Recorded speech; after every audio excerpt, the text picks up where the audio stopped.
It's probably there. It is. Go live. Okay, boom. All right, we're live. Okay, we're live, and just now set back up to run the video and chat a little bit with a Dusa and St. Pauli girl. I want to brief you guys on the video, and I'll just kind of get around about it, why I decided to do this because I have noticed just a cavalcade in the last month of like UFO and alien, the Navy admitting that UFOs exist. What's up with that? And then they just show that ridiculous Tic Tac video, and that makes me skeptical, because we know that we have a secret space program. At least I do. I think. And we probably can achieve a lot of that stuff ourselves. So that gives me, I mean, it kind of gives me a little kind of a good feeling, I have to admit. I mean, I wouldn't want to be caught with propellers if we ever did get attacked by aliens. But I don't know. My mind is open. I, I'm skeptical, but, rightfully so. There's so many people say they inflate so many things. They conflate their ignorance into the universe, as Danny Sheehan said. And no matter what subject it is. And some people are just hell bent on saying that happened when there's really not much proof that it did. That's not to say it didn't, because people are good at covering things up. We now know. So, the chances are us knowing that we have the right history, knowing where we come from, knowing what we are, is seems to be clouded, and people want to keep it that way. You know, keep us dumb. And it goes back early in the 20th century. Good had a chance. It really did, because of Theodore Roosevelt, a guy named Henry Wallace, and a few other people. But things went awry around 1944. Interesting story, but that's not what we're here for. We're here to talk about what's going on with all this freaking stuff all over the place, with aliens here and aliens there, and UFOs and government planning a fake attack, and I mean, you name it, it's there, and it's just all of a sudden come out of the woodwork, or is it just me? Talk No, to me. it's not just you. It's not just you, but I think that uh, there's some of it is it's I don't know. You have to take in. You can't just you can't think of it through one gaze. Like you can't just think of from a scientific perspective because I mean, I mean, clearly some of the things that people see in the sky are being generated like holographic or whatever. In other words, Um, you can't look at it with just total rationality. right. Yeah, Yeah, exactly. I yeah, mean, yeah. because they have technology that we don't know about that makes it look like it's something from another dimension or something. I'm not saying that there aren't things from other dimensions. I don't know. That's the Yeah, whole. we That's don't. We don't. um, and some of it is like UFOs, the actual ships and things people see. That's us. Hmm. I mean, A lot of them are. and if it has lights on it, come on, where Well, the light you don't the think lights are aliens in. use lights? Why would they need to use light? Sometimes they've described the lights differently, though. They say that the lights had a phosphorescent, whatever that word is, kind of appearance to them. Like, they were Yeah, well, weird looking. You know, yeah, weird looking. I mean, yeah, yeah, but and I, I can see that. You know, but I mean, I'm talking like before. It's like if it has a blinking light on it, yeah. it, Well, it's.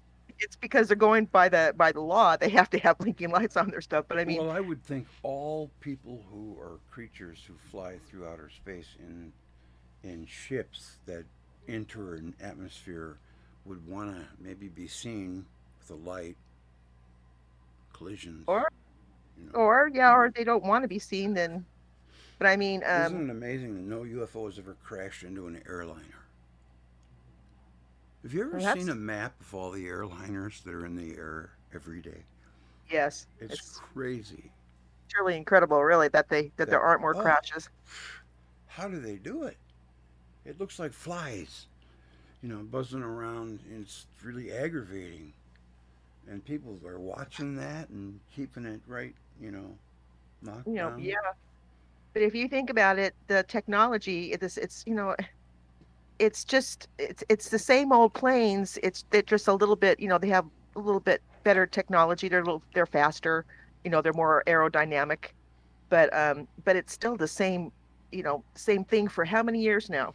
Uh, it's nothing has changed. We've reached the top of it as far as that kind of propulsion.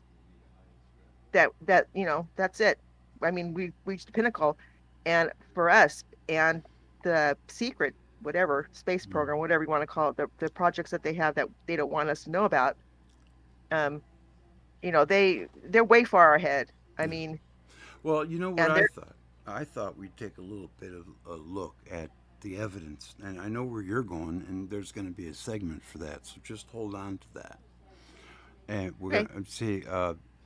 See, there are interpretations, believe it or not, that say that Mary was a mortal Earth woman that mated with an ET. You guessed it, Jesus. The human record, according to modern science, goes back only 250,000 years, according to our DNA. And to boot, we were very, very slow at making advancements. 3500 BC is when writing is said to have been created, but only learning to write a little over 5,000 years ago, and we were around for 250,000.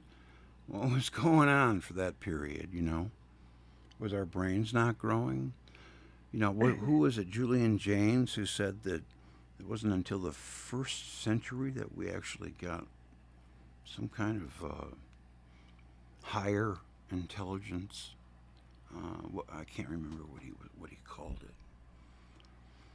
But When you want to talk about ETs and all that, well, that yeah. gets Well, this is where someone had to. All of a sudden, at one time on the Earth, there was an explosion of uh, all of these seeds and agriculture when it takes generations to germinate seeds, and there was all of a sudden animal domestication. How did that happen? That is one thing that makes me think, whoa, man, there must have been something heavy duty going on. oh, it makes sense. If you And then you if you have the Naga. Have you ever heard the, uh, yeah, yeah. Hmm. Heard of the you've, Naga, yeah. yeah, that whole story with the, what's that tribe in Africa? The Olga. dog, the dog, the people, the Olga. Yeah, the what? Dogon. Yeah, yeah, Yeah, yeah. the Dogon, yeah, Yeah, and they people say that they know. come from Sirius. It's funny too because when someone's talking and you want to know if they're telling you the truth, you say, "Are you serious?" Huh? That's kind of funny. A little ironic there. Yeah, but Coincidence? why are they the only tribe though that believe that? No, they said that they knew the three stars, not just two, but three, and the third one wasn't found until 2003. That How many that's that tribes one. are in Africa? How many tribes are in Africa? They're the only ones that have this belief. Yeah, yeah. That's kind of, I mean, like every culture since there's been history, whatever written, um, has their thing about a great deluge. I mean, Chinese, everybody, Aboriginals in Australia, we all have every culture has a flood story, and that kind of gives it credibility, I think. What you mean Um, the ancient alien hypothesis? I don't know about the ancient alien thing, How, but how else did we learn all that stuff? learn what? Agriculture, Oh, seemingly agriculture. seemingly overnight, Well, and that animal domestication. There is no more. That stuff doesn't because go you're on getting your anymore. You know, thing. an animal domesticated. When was the last It, animal we they're domesticated? the timeline that they're giving you is wrong. Well, there's no Uh, doubt about that.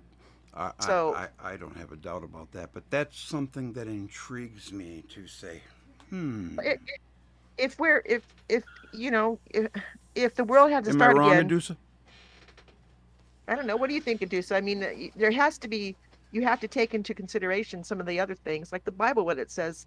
You Well, only have, it seems after the last cataclysm, um, say that happened 8,000 BC, probably something like that. That really massive one.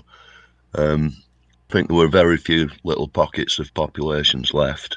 Most of them were operating in the Stone Age, but there were well, maybe at least one population that seemed to have knowledge of well, not uh, a knowledge of the history. They seem to have set up a priesthood and and sort of ruled as god kings, didn't they? And I suppose domesticating the horse and the cow, they will have just been feeding the wild animals at first, and then gradually learnt to domesticate them. Um, I think that sort of thing can happen. Like you said, though, building and everything else popped up out of nowhere, didn't it? Um, that sort of almost the best buildings were built first before, and then the process of building kind of degraded after that. yeah, I mean, It became yeah, more and more fake. our way we build is ridiculous. It's our stuff is built to fall apart compared to their stuff that they built. Look how long stuff's lasted. And the other thing is, why are we always digging everything up? We're always, all of the ruins and everything there, you have to dig everything. You have to, oh, they found this, everything has to be dug out of the ground. Why is that? I mean, you have to think what happened there. So the people that lived before the flood, the people that, Noah and all the people, his fathers and all that, his parents and everybody, that's antediluvial. So, and they had plenty of time. They had like 900 years to get a culture going, that could do, awesome things. And they were, think about it, they would be extremely smart people, and they had a different way of their energy. They had different. They used, like, it was free energy, and you know, and the way that they built things. I mean, Well, it's just Saturn like and our billionaires have the access to all the best technology. You would have yeah, had a class of people then the same way, really. and yeah, And it's not when the I suppose our lot are spending all this money not on trying to get to Mars and populate Mars, but to build a deep underground bunker, um, a mile underground where they'll feel safe when this electromagnetic storm hits us. They know that, and they know that all these billions and trillions of pounds that they're spending on secret weapons programs and so-called UFOs are actually going to other causes. All that money is going basically for their secure little yeah, for their survival. empires underground. Yeah, Yeah, for continued survival. Yeah, that's yeah, about it.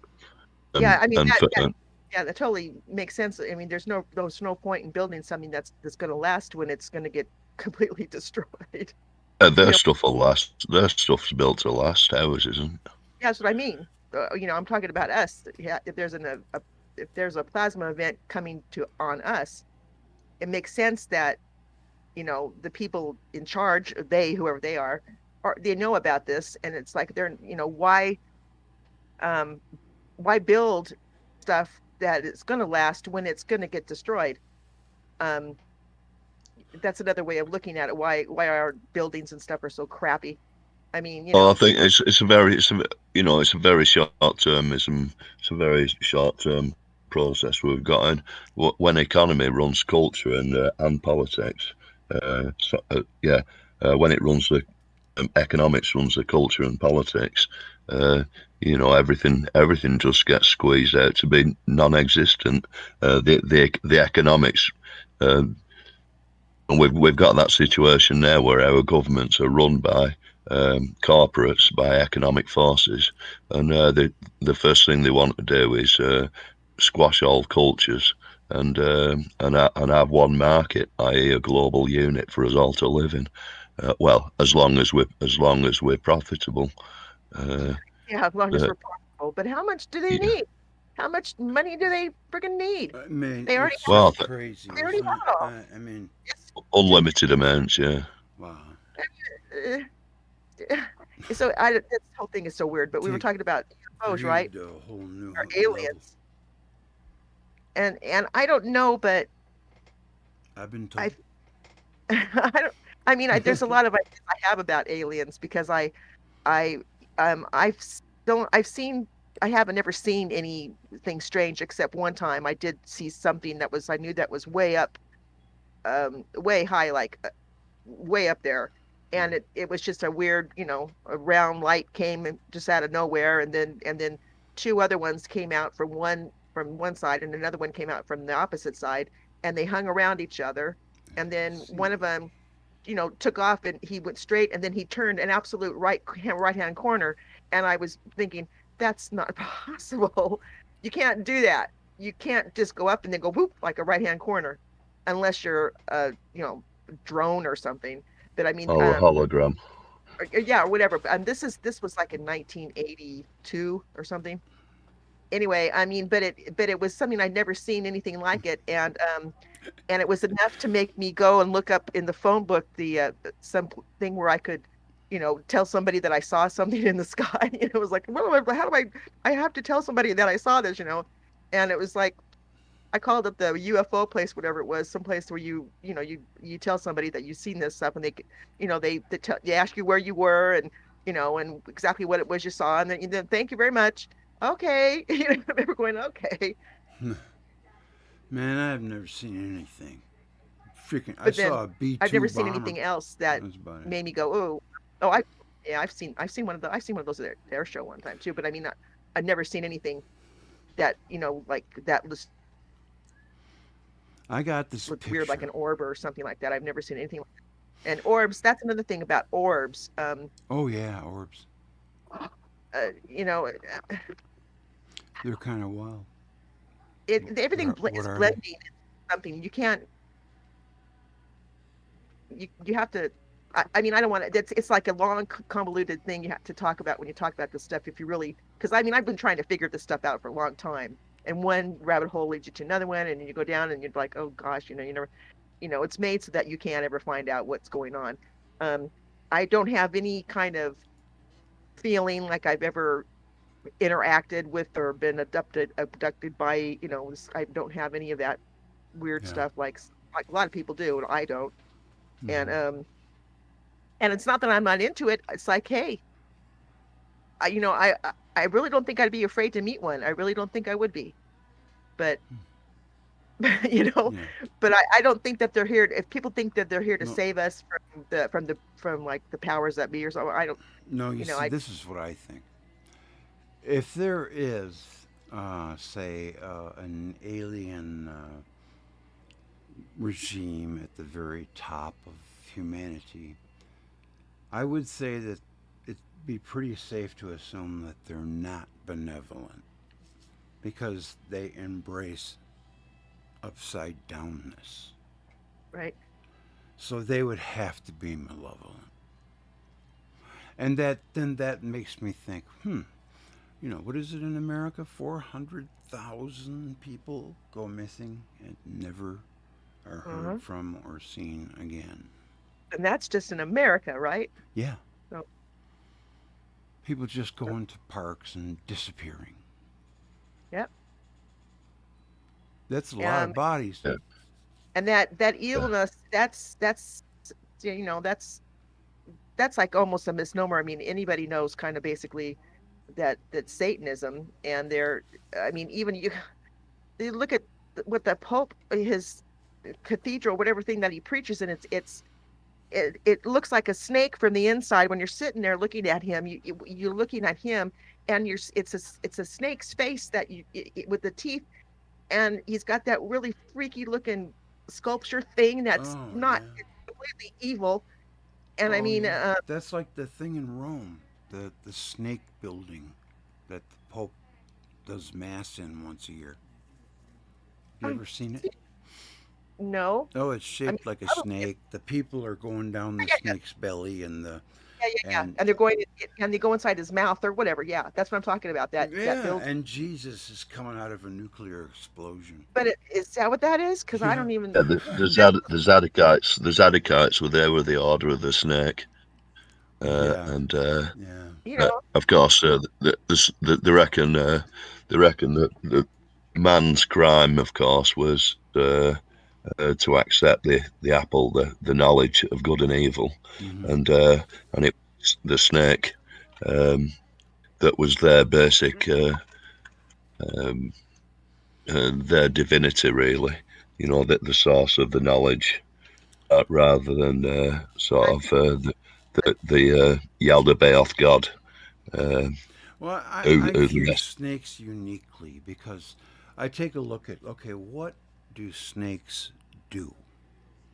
They get rid of rodents, right? I mean, you put couple garter snakes in your garden, you won't have to worry about any rodents doing anything because they'll have a feast. Snakes are good. I mean, I mean they the they physical, provide a benefit for man, but in this so instance, that must mean something. it look at you could Yeah, look at they've always been attested to wisdom as well, haven't they? They've always been a symbol of wisdom, yeah, right through the Nagas in India, for example. Hmm. Uh, you know, and they've always shown up on the pharaoh's headdress. Satan There's is always you know, Satan came in the form of a snake, and that's the other thing. Yeah, yeah, So but that's a I mean, story written by that's man Yeah, who's a I'm contemptuous not into liar. that. Yeah, I'm not into that yeah, Satan the stuff. symbolism is there, is what I'm saying. The symbolism. Human Uh, beings are contemptuous liars. Let's face it. Yeah, I think human beings are extremely gullible. I mean, we can be wonderful and magical, but it has to be integrity has to drive the train. Well, well, it's a control, it's a power struggle. Not It's a true. struggle for who controls the narrative. Right. You know, that's all these bullshitters that, you know, they think they're so important because they're controlling the narrative, and they expect people to believe it without question. But Hmm. it's just not really not working, is it? But right. and Really not also the working. easiest way to make lots of money is to invest in war. You know, Right. Oh yeah, yeah. death and war Weapons means industry's big, profit. yeah. Peace and Right. harmony means broke. But there, Yep. at some point, I mean, your average Joe, I think, for the most part, human beings they're good. They're good. Of course, I mean, in their core, they're good, and absolute they're power corrupts absolutely. and yeah, and because it's basically how they are, you tend to trust other people because just like how you are with yourself. If you say something that you know is not a lie, you expect people to trust what you're saying. So why wouldn't you trust what other people are saying? And Well, this is what you know, happens with people. They go, "Why would they lie? They're not going to lie to me." you know what? Well, What? you know, you got to think like them. You know, you think like everyone thinks like you do, but you know, you have to think that no, there's people that think in a whole different way. The problem is greed or something there like it has infected our institutions. Let's take the court system, for example, especially in the family law part. You could be completely 100% right, and you could have all the facts on your side and still lose. Because really, they're not interested in justice or finding this person in error. They're only interested in keeping people on their schedules and collecting child support. Because that's the biggest windfall for the Yes. counties. And that's all they care about. They don't care about anything else. When they say, oh, well, you didn't go to two of your son's IEP meetings. No, I didn't. Why not? Well, because me and her weren't getting along and it was very uncomfortable being around her. And I always read the report after the meeting was over. So what's the difference? And they said, Mr. Hunt missed two IEP meetings. Like I was just blowing it off. And, Yeah. it wasn't the You were going case to at drink all. I was trying to yeah, keep the peace. you were partying and you didn't care, so you just blew them off. Yeah. And all the other meetings that you did attend. See, Yeah, exactly. And they it's like that's how they got me. So I just, when I saw they were going that way, I didn't give them a second thought. I just dropped it and said goodbye. I'm done. Goodbye. there's You're no not point in interested. No point in it.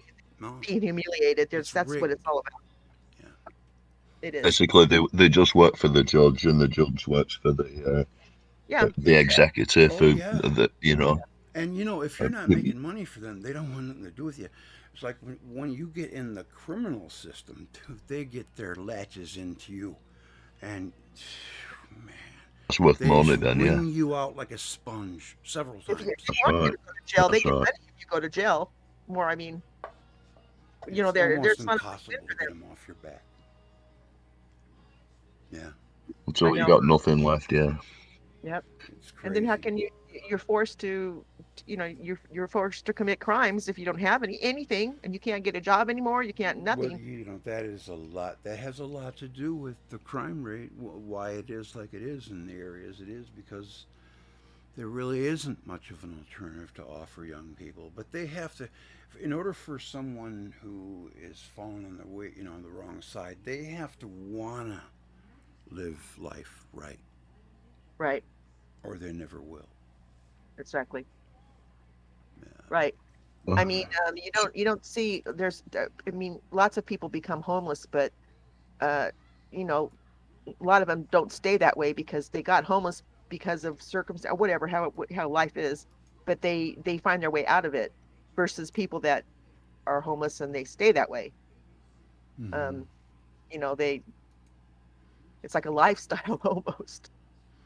I mean, I don't know, but oh, anyway, Well, it takes a lot. Go ahead. It takes a lifetime to learn, for many people, to learn how to keep, the you, healthy and happy. It's not something that just people, an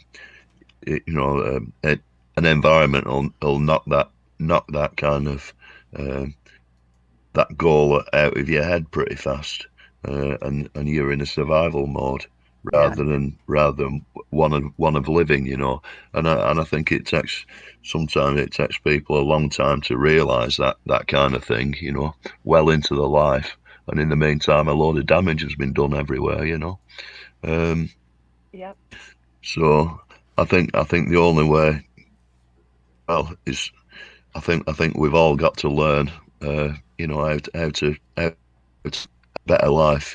That's Mm-hmm. that's the Mm-hmm. thing, and just not give these warmongers any credence or any of their money, Right. uh, Right. Right. and that's it. That's And, it. and the we've money. digressed. So I just want to say this before we go any further. I got a little video to play, and then hopefully after we watch it, it will set our talking, what we're going to Okay. be talking about, into more of what I had in mind here. But it was very good. I enjoyed that. But I don't want to digress. All right, so let's check this out. I made this little video just to get it started. Okay. I hope you enjoy it. Here it comes.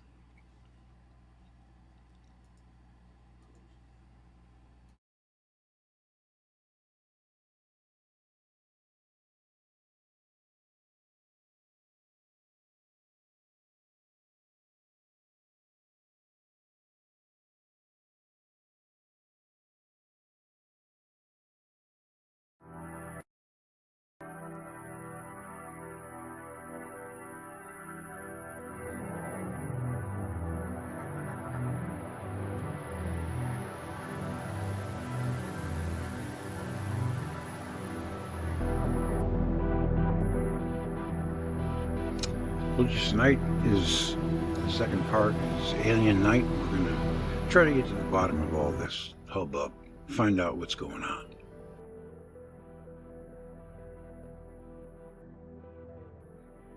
One of the most famous inventors and thinkers in history, as well as one of the most misunderstood, must certainly be the Serbian-American inventor, electrical engineer, mechanical engineer, and futurist Nikola Tesla. His contributions to science and technology are immeasurable. Throughout his life, developing a range of electrical and mechanical devices are just mind-boggling how he could think these things through. I heard he could see the invention in his mind's eye and do things like test bearings for wear over time in his mind. His contributions to science and technology are immeasurable. Throughout his life, developing a range of electrical and mechanical devices, his alternating current AC, induction motor, related polyphase AC patents, early X-ray imaging devices, and numerous other inventions considered to be nothing short of miracles in his time. He was well ahead of his time, and also predicted many of the technological innovations we take for granted today, such as smartphones and wireless communication. By the time he died in 1943, Tesla was the holder of over 1,000 patents of all kinds, including neon lights. And you know how he invented the neon light? I think I got it from Eric Dollard. Edison was being a little not a nice guy to Tesla, and he wouldn't let him use his patented light bulb to light the World's Fair. So he invented his own light bulb, neon lights, those kind of lights that come in the tube. Pretty amazing. Remote automation systems. He used plasma, not a little piece of bamboo. Artificial lighting, particle beam energy, and many, many more, of course. Considering his mystery and mystique, many stories and conspiracies have gravitated towards Nikola Tesla, including alleged participation in the Philadelphia experiment using teleportation. The invention of the perpetual motion machine. I think that's where he wanted the solar system to power the machine, something like that. The creation of a deadly beam weapon called the Death Ray, and others. And among these, some of the weirdest have to do with alleged alien intelligences.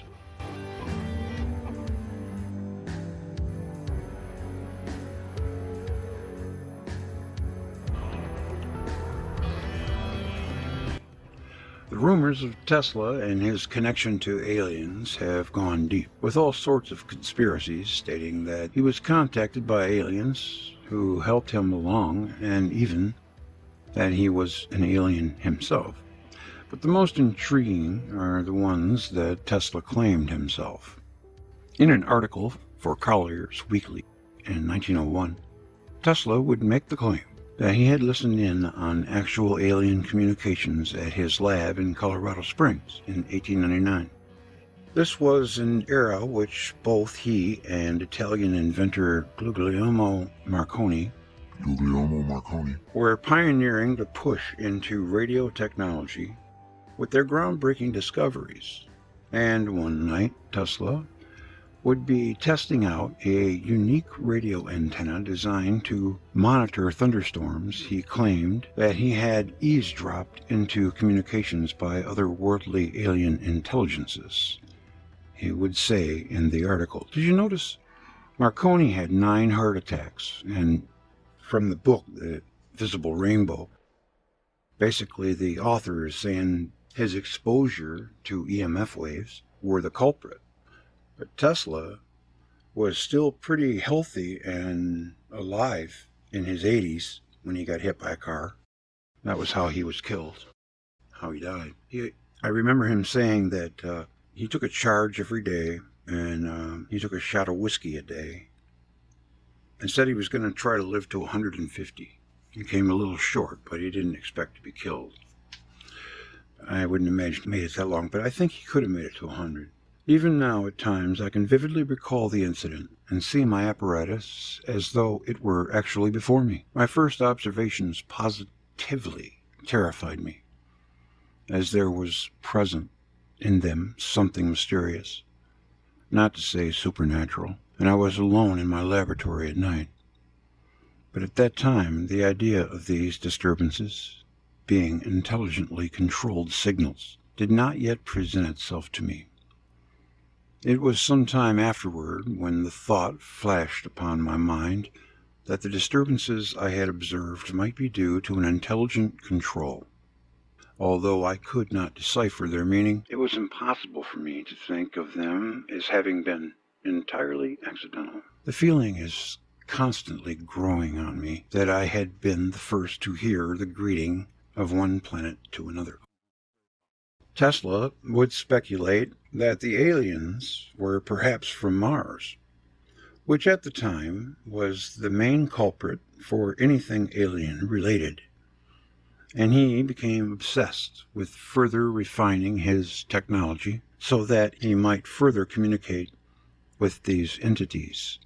Marconi himself agreed that this was perfectly legitimate pursuit, and pursued his own radio communications with aliens, which he would claim were met with success, stating, "I have encountered during my experiments with wireless telegraphy a most amazing phenomenon. Most striking of all is receipt by me personally of signals which I believe originated in the space beyond our planet. I believe it is entirely possible that these signals may have been sent by the inhabitants of other planets to the inhabitants of Earth. If there are any human beings on Mars, I would not be surprised if they should find a means of communication with this planet, a linking of the science of astronomy with that of electricity may bring about almost anything." Amazing. Right you are. This all stirred up quite a bit of excitement at the time, appearing in the media in numerous articles and catching the attention of the great inventor and one-time partner of Tesla, turned rival Thomas Edison. Edison was fascinated by the idea of pursuing radio technology for the purposes of communicating with aliens on Mars, and would himself say, "Although I am not an expert in wireless telegraphy, I can plainly see that the mysterious wireless interruptions experienced by Mr. Marconi's operators may be good grounds for the theory that inhabitants of other planets are trying to signal us. Mr. Marconi is quite right in stating that this is entirely within the realm of possible. If we are to accept the theory of Mr. Marconi that these signals are being sent out by inhabitants of other planets, we must at once accept with it the theory of their advanced development. Either they are our intellectual equal or our superiors. It would be stupid for us to assume that we have the corner on all the intelligence in the universe." Through all of this, Tesla supposedly actually invented new antenna towers and equipment specifically for the purpose of continuing his eavesdropping sessions on the aliens. And he seemed to be pushing for this technology to be used for what he saw as a sort of new frontier for the human race. We showed so much promise at the beginning of this century, didn't we? Shame. He would express enthusiasm and optimism in his endeavor, once writing, "One day my ear caught what seemed to be regular signals. I knew they could not have been produced upon Earth. Marconi's idea of communicating with the other planets is the greatest and most fascinating problem confronting the human imagination today. To ensure success, a body of competent scientists should be organized to study all the possible plans and put into excitation the best.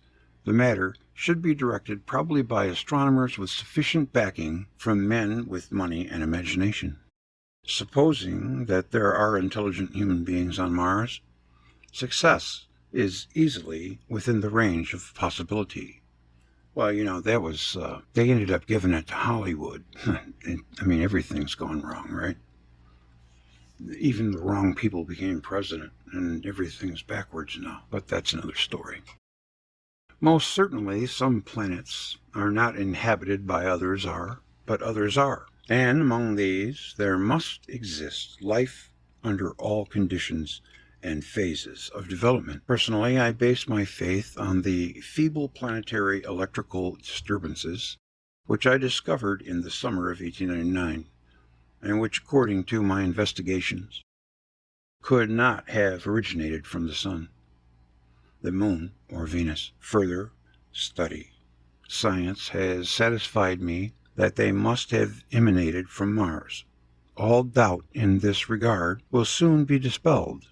I have observed electrical actions which have appeared inexplicable, faint and uncertain though they were. They have given me a deep conviction and foreknowledge that ere long all human beings on this globe, as one, will turn their eyes to the firmament above with feelings of love and reverence, thrilled by the glad news. Interestingly, although Tesla found so much promise in this, he would suddenly give up his experiments delving into such matters, spawning conspiracy theories, that he was silenced by those who did not want this knowledge to be known. It dovetails nicely into the fact that much of his writings and diaries were confiscated by the FBI after his death, and it all adds further layer to the mysterious life of an already enigmatic figure. Tesla had become almost legendary, with countless tales of weirdness surrounding him, and now he can add to the time he supposedly contacted aliens in the mix. It is perfectly feasible he merely picked up anomalous signals from space that had more mundane explanations beyond their ability to explain at the time. But in the end, we are left to wonder what he really found and what might have happened had he been allowed to continue his research. It is all very fascinating indeed, and adds to the many tales of this mysterious figure from history. Indeed, Brent Swenser. Excellent article, Brent. I'll leave a link in the description.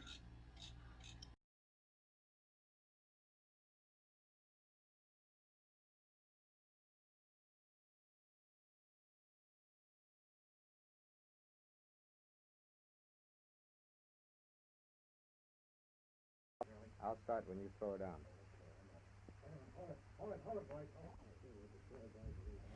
While they're waiting to get going, Donald Keyhoe was a serious researcher in the 50s and 60s. He was a Marine. Major Keyhole, as author of the book Flying Saucers Are Real, what is your opinion of these new sightings of unidentified objects? With all due respect to the Air Force, I believe that some of them will prove to be of interplanetary origin. During a 3-year investigation, I found that many pilots have described objects of substance and high speed. One case, pilots reported their plane was buffeted by an object which passed them at 500 miles an hour.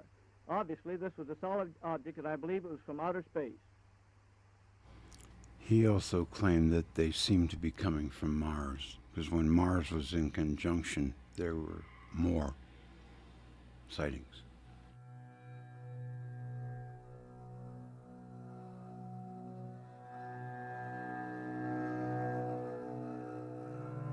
Then there's the secret space program.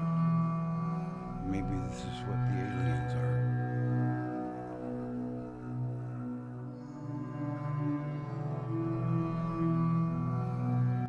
We have this gentleman who was in the Air Force as a younger guy, and I'm sure a lot of you are familiar with his story.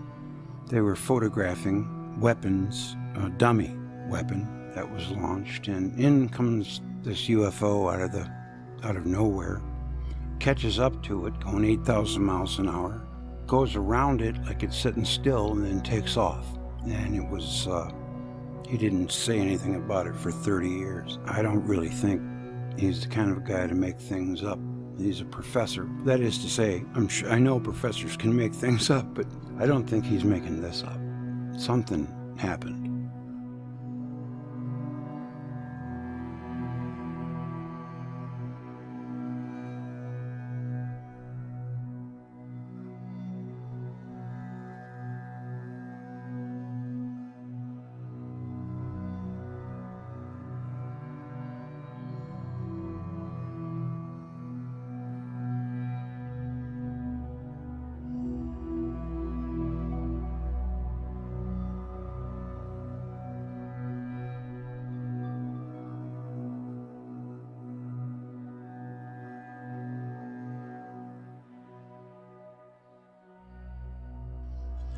I couldn't resist this one.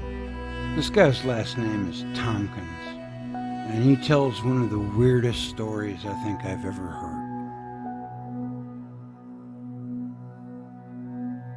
He's also the guy who tells the story of Neil Armstrong and Buzz Aldrin running into giant ships on the moon. Has this guy just been maybe hitting the gas a little bit too much? Or is he for real? Extraterrestrials over Los Angeles. Most people were told it was Japanese, but it wasn't.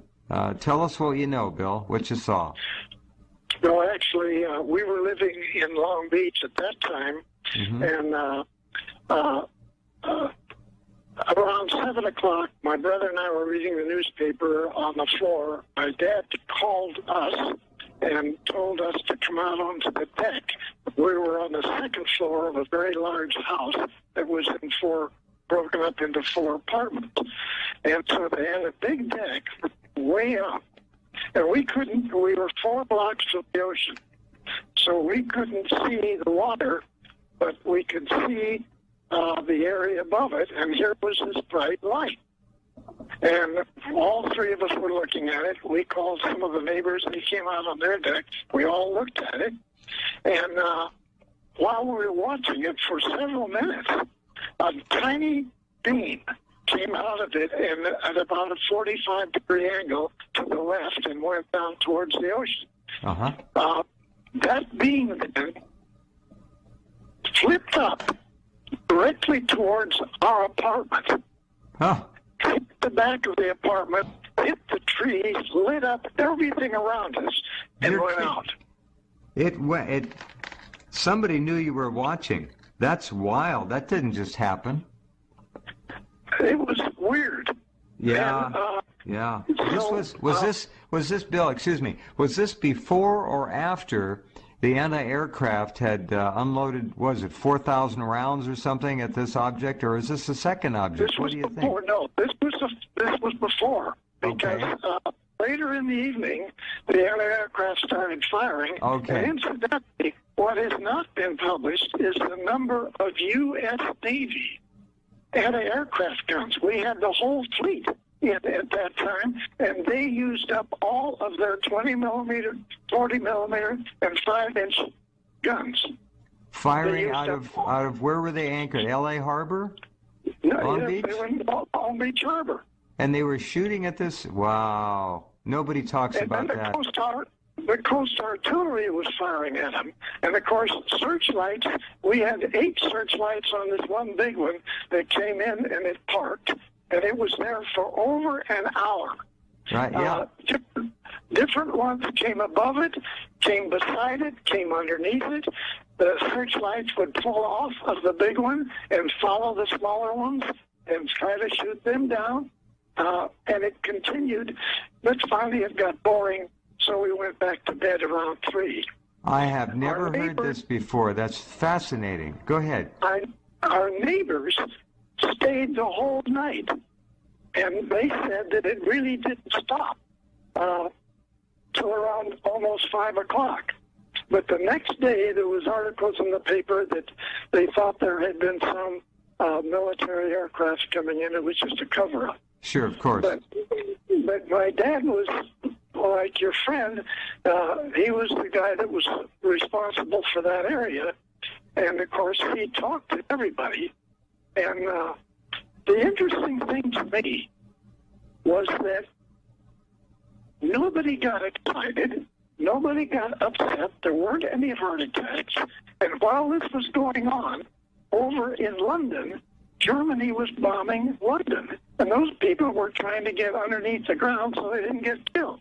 Mm-hmm. And we have vehicles above us at less than 8,000 feet, most of them. Right. They weren't real high. And nobody was fast. All of them were slow. And many of them just parked. Many of them what? Say that again, Bill. Many of them were...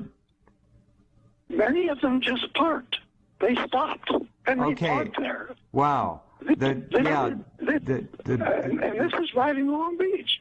This is astonishing because we've only heard, Bob, you know this, the standard story on the Battle of L.A. was that there was one craft slowly meandering its way from the Culver City, Santa Monica Mountains area, all the way down to Long Beach before it, quote, disappeared. That's all we heard. There were two public releases. One of them was unclassified one, said we fired 1,432 rounds of ammunition. And then, of course, there was a top secret release that said that they recovered one craft that had been shot down and it crashed in San Bernardino Mountains, and the other craft was salvaged by the Navy at sea.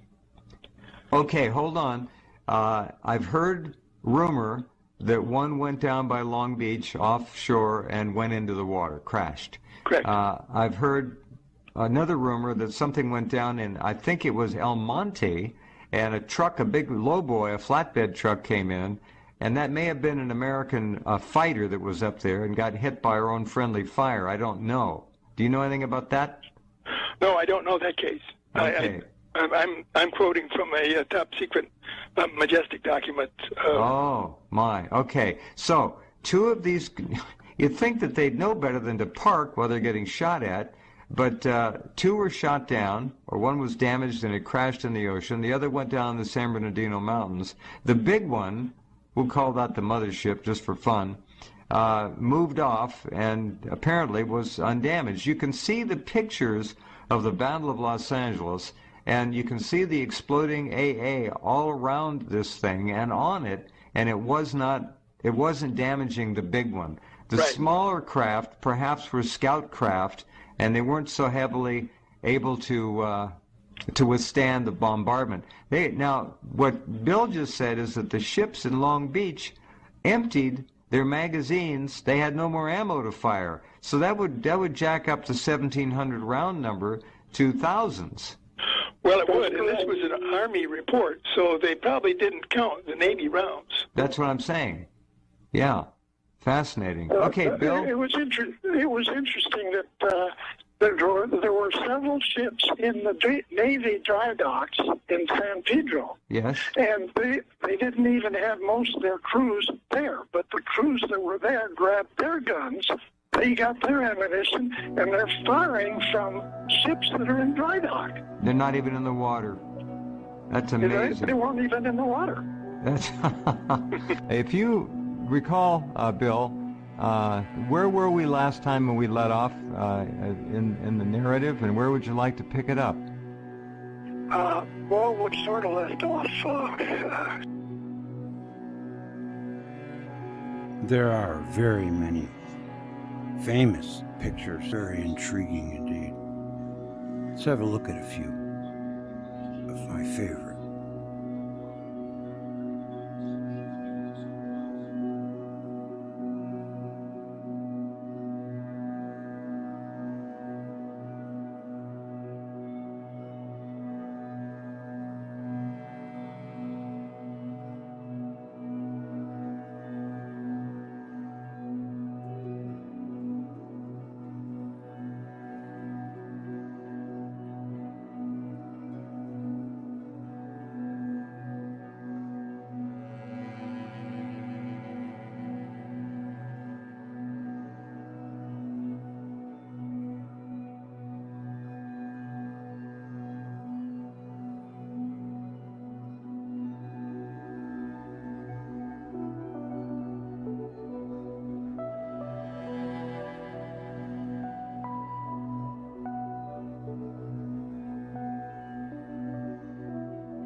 type guy, and he had a degree in plasma physics. And he was also a consultant to NASA, and he was a consultant to people out at the Palos Verdes nuclear power generating station just 50 miles west of Phoenix. The other thing he said was there was a base on the moon. I find that quite astounding. I mean, I have heard astounding things, not only from this colonel, okay, but also probably the highest rank was a retired 3-star general, lieutenant general in the Air Force. And he knew another guy that I was in contact with, and this other guy claims that he worked 7 years on the U.S. anti-gravity program.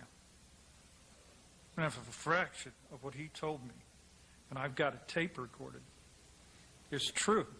Whoa. What a sham the space program is. Because there's another space program going on. A secret space program.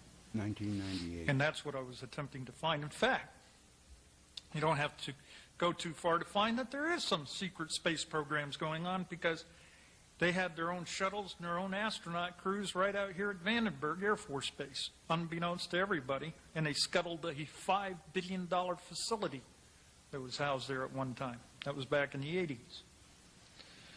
But the kind of space program he was talking about is using a spacecraft that can leave the bounds of our atmosphere and travel to the planet Mars at 0.8 C, 0.8 the speed of light. And I said, how do you know that? I've been there, he said. All right, now we might ask the question, well, what the hell is NASA all about if this stuff is going on? What are NASA doing? Well, I'm going to show you a clip of Barack Obama speaking at the Kennedy Space Center.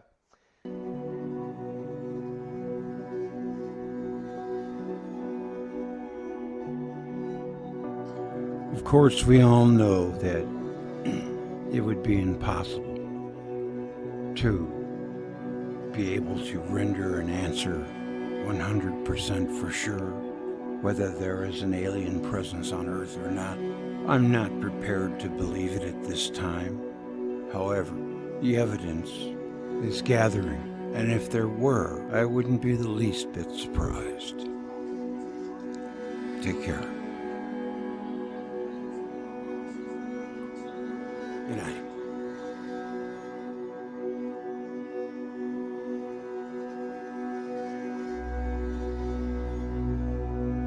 I have one more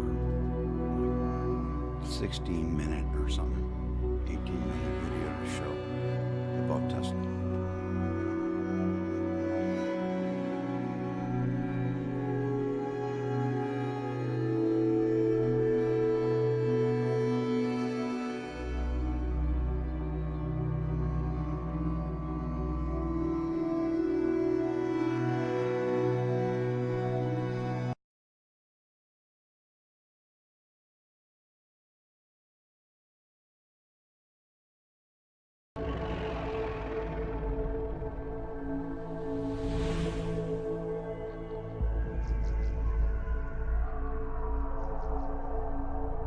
Yeah, this is a trip.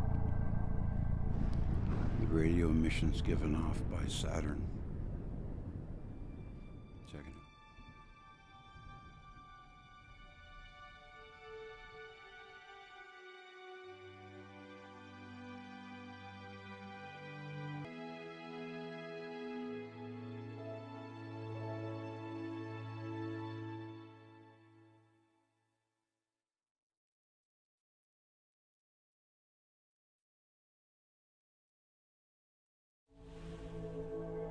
I think he either sped it up or raised the pitch. It would do the same.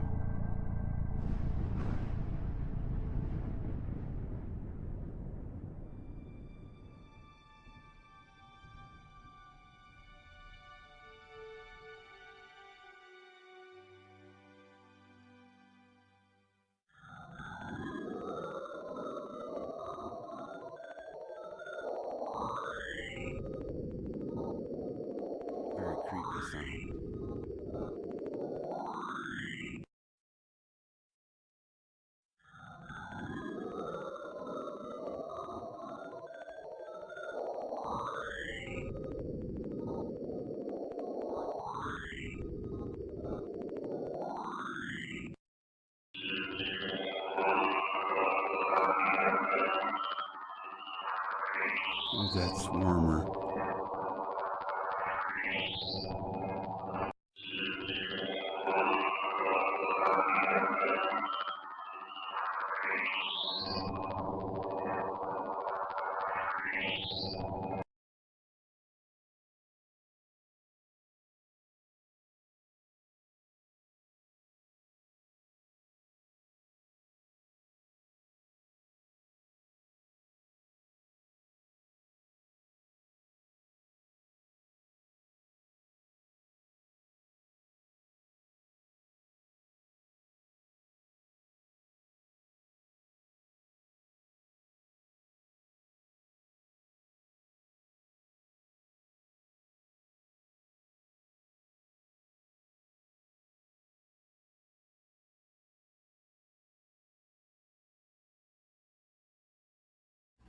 That reminds me, Ramon and I are getting together tomorrow.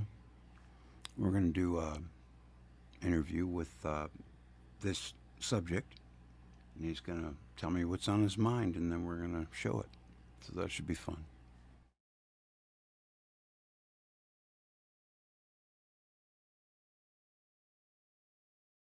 All right, just give me a second to find it.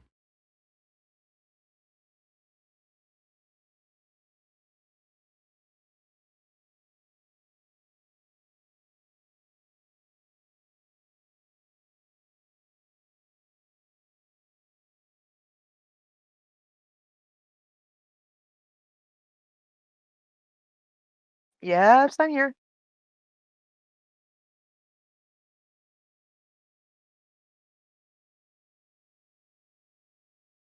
Yeah, I thought it was very cool. I mean, seen. I never heard that story. The guy was the man was talking about the battle for Los Angeles. I never heard his particular story before. No, I never had either. No. Very interesting. I know it is, and you wonder, is this guy? Because this guy was working. He worked for the government, apparently designing spaceships from the 40s all the way until like the 90s. Uh-huh. And he See? gets out and decides, like at the last minute, at 95 years old, he's gonna spill the beans and tell everything he knows, and then he dies. It's just, I don't know. I know. It's just, I don't know, it's There's just something too wrong with that. There is. I totally agree. I mean, they feel guilty, or what? I mean, they for some reason they feel like they need to tell people. I mean, Or they're just they're just preparing a full of it. narrative. I don't know. Yeah, they're getting Serving their their program. masters. I don't Yep. know. I always get skeptical, when it comes from there because someone said it. I'm trying to remember who it was. They lied to us about the Kennedy assassination. They lied to Yeah. us about Watergate. They lied to us about 9/11. They lied to us, and you There's think no they'd reason tell to the think truth they're not. about this? No. It could have been some kind of a false flag event, couldn't it?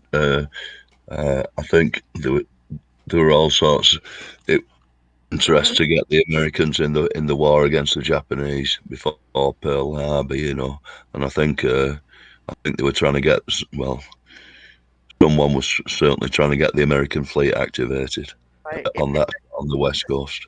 The saucer looked just like something that the German said to have built. Yeah. Why would it just sit there and take a pounding, though? That doesn't really make much sense, does it? No, it doesn't.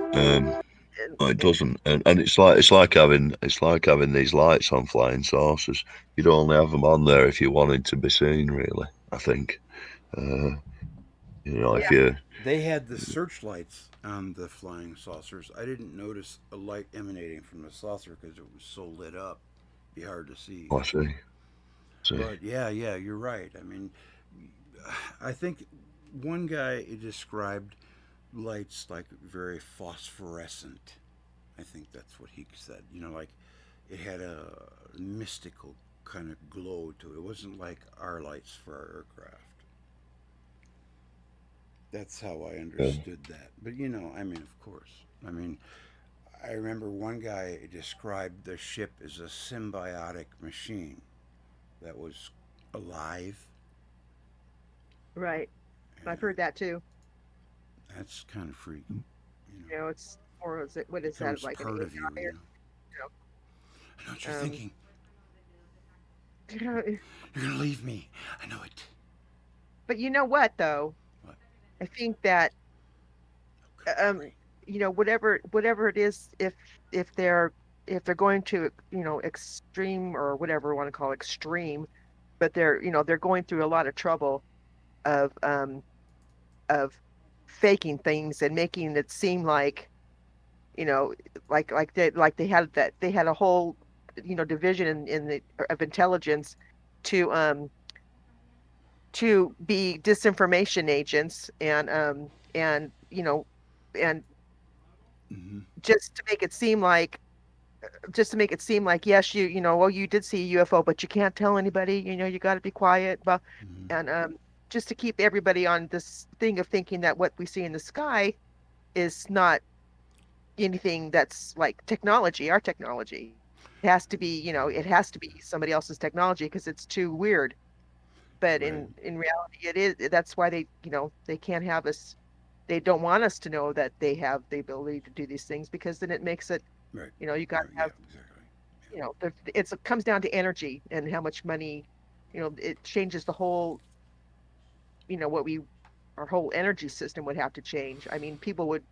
I mean, we've been living the same way since electricity, happened. I mean, we have phones that, you know, it's the Have you, same thing. People, I mean, we have not really changed the way we live. but have you ever thought about it happening somewhere to make it so that just the right person always seems to come along at just the right time to either preserve things or start anew? A change for the good, perhaps. Have you ever noticed that? It seems like history or whatever we're being sold is being guided by fate. Now, is that humans guiding that? Or That is just, that I what mean, we would know as God? maybe, Have you ever but heard It's that that's your. not God. Go ahead. it's interesting that things get inserted into history, like Werner von Braun, the rocket engineer. Mm-hmm. He happened to write a book, didn't he? And the hero was a guy who colonized Mars, and he was called Elon. Now, and that's a bit of a coincidence, or is it Really? He that wrote a book? that, yeah, He wrote a book yeah, about, and he said it was Elon. His name was Elon. yeah, Who wrote yeah, the book? and Who then of wrote the book? course That kind of stuff, Werner von Werner von Braun. Braun, yes. Yeah, that stuff just trips me out right there. yeah. And then of course you've got um, The Simpsons. Donald Trump. Yeah, of course, Baron Trump was a book that was written in sort of 1895 or something like that, Yeah, um, about the adventures of this kid. Um, that and his dog. bears a strike. Well, and of course, then you've got Donald Trump's uncle, Keith Kenneth, I think, Yes, yes, yeah. who was uh, he got all the Tesla's information and all his documentation, Yeah, what was left of it Mm-hmm. after the FBI finished with it, and he inherited the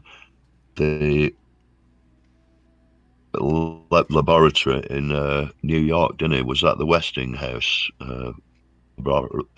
Westinghouse laboratory in New York, he just um, happened to inherit where that. they think he might have been building some kind of energy beam at that time. um, Mm-hmm. so there are a lot of sort of coincidences that Yeah, keep that we know keep about. up. They tell us about these things. That's another thing. Should Well, you wonder how much of this information is seeded and then kind of utilized at a later point. Like I there's think be So, a, there'd all be a seeded. certain part that could be manipulated by human elements. True, but there could also be a certain part that could be manipulated by entities of various intelligences and benevolences. I just What about I say that only because I remember this one famous scientist came out and said that and shocked his colleagues, you know. And so I thought about that, and I thought, well, I wonder, you know, maybe that is true. And different, Oh yeah, they can be in different dimensions, maybe control people who are weak, you know, asleep. What do you that? think? Doesn't make them aliens in my book. That makes them something else. What? But you know, well, the disembodied Oh, spirits. consciousness yeah, is spirits or whatever. Yeah, that demons or that whatever. or what they called demons. I mean, they're expressed in many ways in Jinn. ancient religions. Yeah. Yeah, Yeah. yeah. um, Hmm. I mean, there's no denying that there's people have been in contact with whatever, and they know the spirit or whatever knows everything about them, Yeah. and it's like they do have whoever they are, whatever they are, they have access to all the information about everybody, and Hmm. you know, Yeah. um, see Well, that's you that's see, another that's the thing too. thing, you know. I mean, it Mm. seems like in the beginning of the 20th century, science was grappling. It was trying to find its footing, and you know, you had it should have came together naturally, but something kept it apart. The Royal Society, and then this whole thing is like created like some, I don't know, puzzle, and it comes together for them, and it's like rock hard, and you know, we can't break away from it, and it's wrong. I mean, Yep, the folly of human beings, science being wrong is just almost too much to bear. I totally agree. It's laughable. You have to just uh, Yeah, uh, I mean, I mean, and too much, there's just too much I can't that's accept just it. I just can't. I'm like, why? Why does it have to be like this? I mean, why can't we do things right well, we would if it was us, if it but was the right people? and so it makes you Yeah, have to go back, like I watched this thing about CERN. It was really really interesting. yeah, they're up to something. I don't know. Yeah, I mean their whole thing, they have their when they opened up the tunnel was open, and they had that, their whatever, like a ceremony, Mm-hmm. and it was all Satan stuff, devil, Mm-hmm. and like why would they, what is that about? It's like, I think is that that something tells me that they had something to do with Mars no longer being alive, and they're going to do the same thing here. I hope but that's why? not true, but I mean, why wouldn't they have done it? I Why don't wait till know. now? In You know, I, 1945, when they were going to light off the first atom bomb, half of the scientists said that it could cause a well, chain reaction and destroy all life on the planet, and they still lit it off. yeah. We'll just have to take that chance, whoop. And then So obviously they knew it wouldn't. in well, they 19, thought it was they thought it'd be a cool idea to blow a hole in the Van Allen belt, didn't they? See what had happened then. Uh, yeah, Basically blow our atmosphere completely away, and yeah, see what happens. Yeah, and they You did. know, how insane is that? They shot a bunch of atom bombs up in the atmosphere, way high in the atmosphere, and I mean, really, how many things have they tested? Have they Oh ever well, shot? I mean, in one I think year they my, tested my 300 and some nuclear devices in the atmosphere mostly, and that's why they blew a hole in our ozone. We have a hole in our ozone. It's not because of aerosols. It's because of all the high altitude nuclear tests in the 50s and 60s. Yeah, They were insane. LeMay, Lemnitzer, and Burke, the three of the Joint Chiefs of Staff, wanted to launch a first strike on the Soviet Union, and their whole tactical plan was to destroy everything red. Even people like China, who didn't have anything, they didn't have any nuclear weapons, they didn't have anything to do with it. They were going to bomb that. They were going to bomb everything communist. Albania, I mean, and they would have caused the nuclear winter, destroy probably all life as we knew it, even if they didn't respond. And we still, I mean, it took Kennedy to stop them, but they, inevitably they got their revenge on him. but he did save the human race, and I will always believe that. Obviously, they, the whatever the people that powers that be, everything that they do is for a reason, right? So, and it's Yeah. maybe something that they want to have happen 20 They years were from now. But they screaming have to at him to do it. about, Screaming certain at things. him. You know? So, So I ain't gonna kill innocent women and children, and I'm not gonna do this now. yeah, but after they Thank God. killed him, why didn't they carry on with the plan? Because all the World War II guys who like bombing to them was like having lunch, they were all gone. They were all gone by the end of '63 or '64. LeMay, Lemnitzer, and I don't understand. well, you see, when Kennedy took office, they looked down on him because he was a junior JG. He was a junior officer, and they were all like these big generals who ran the war, World War II, the big one that we won, and they were what do you call those, sacred cows? And I mean, they wanted to bomb everybody back to the Stone Age because we had these new nuclear weapons. I used to think that we were like, oh man, our government must have been really, responsible with nuclear weapons because there was never been an accident and we never bombed anyone. So that means, we're good. No. They wanted to use it the whole time. They were dying. Eisenhower wouldn't let them. Kennedy wouldn't let them. And by the time Johnson got in office, they were gone. And then you had guys in there who thought about it a little different.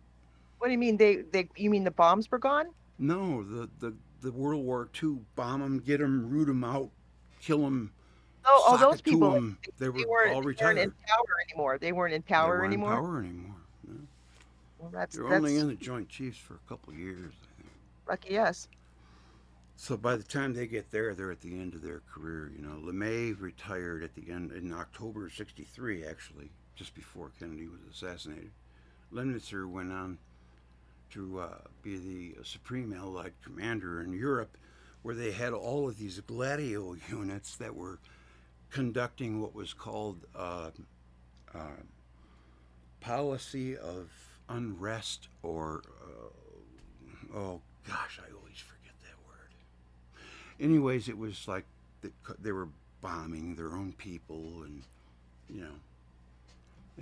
just to get their way politically. It was going on already. CIA. It's crazy, man. The whole thing. That's why I love it. I love American history, and I wanted to talk about this dude. His name was Wallace, Henry Wallace. There was an interesting story there, but it's not in the genre that we're going to be in. So, anyways, I wanted to say this. I wrote it down.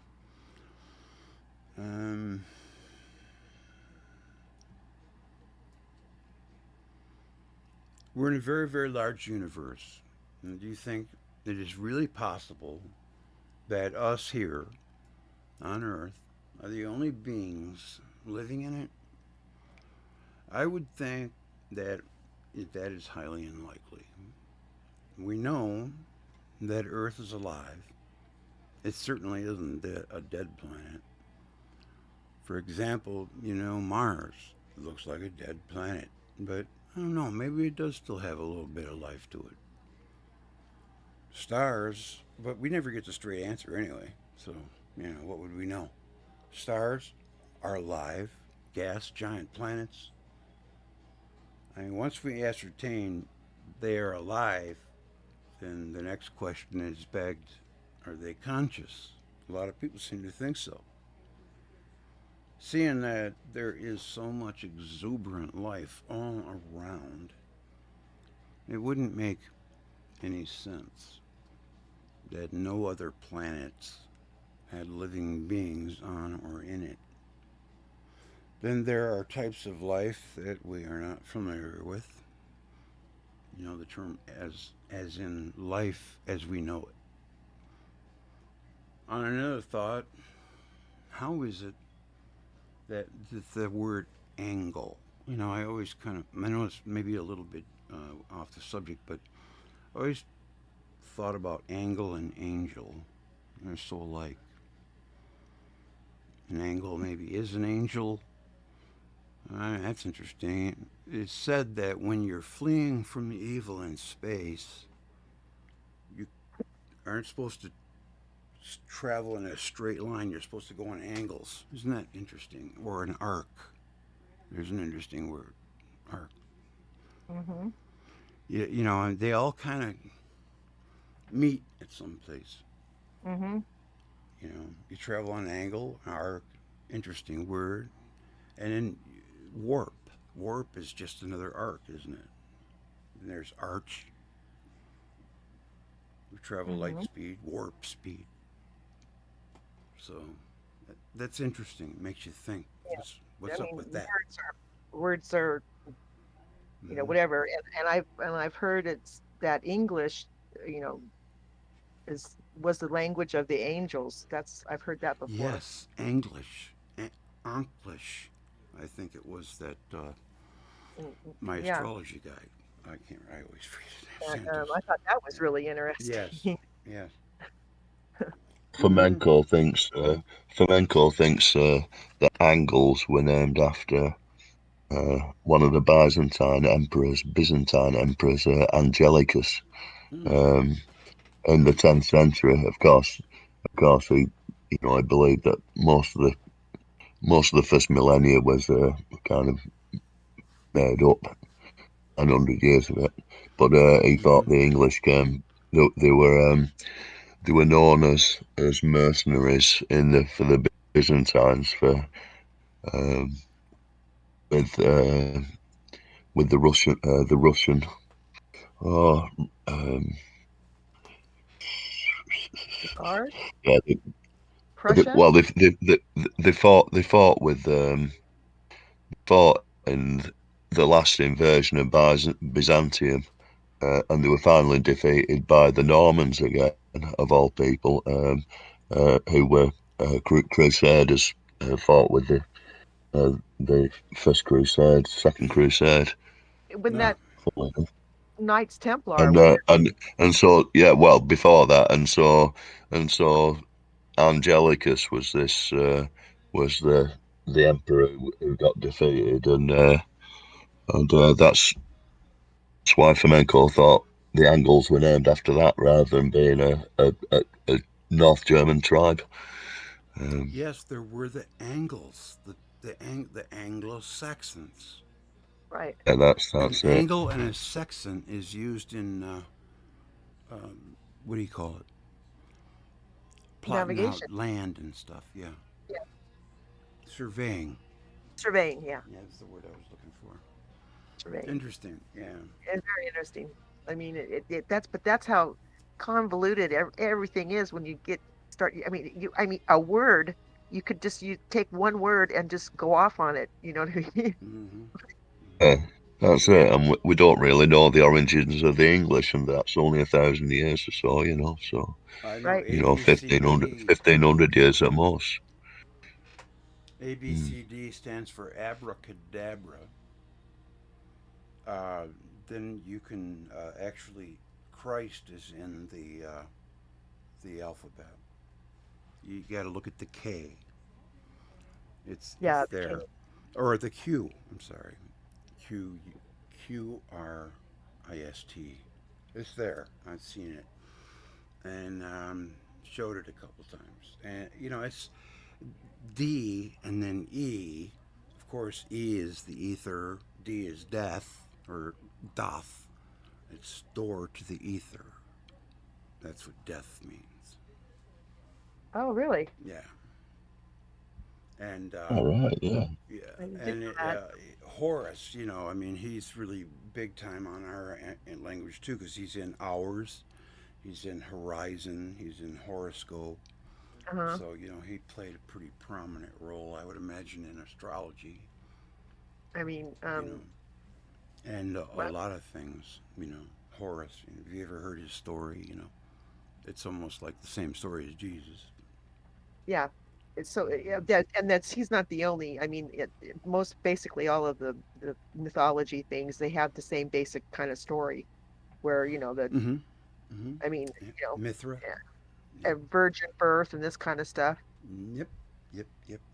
And So, I mean, is it made that way just to just to keep us confused and not and just going, well, it's all a bunch of bullshit. I'm not going to listen to any of this anymore. well, And that's just what they want. Yeah, that that's what they want. That's what but the it means. billionaires pay attention to it, so it must mean something. That's, or are they? I think they had to encode the truth in very heavy symbology, and it became kind of occult symbology. That all this truth was there. It was, I mean, yeah, the it power. was dressed up in. You could only read it if you knew the key, basically. Right. And that's why it's kind of nonsensical until you can start putting it together. And then, is that the truth, or is it something? Is it a figment of someone's imagination, or is it ancient truth? You've got to make your own mind up, haven't you? If it fits. Right. Right. But when it comes, I mean, the very basic things of just like, I don't know. What was it? I heard. I've heard this a couple of times that Sanskrit, very first language, like and all languages derive from Sanskrit. I mean, I'm really interested in languages. I always have been. It was just the first written one.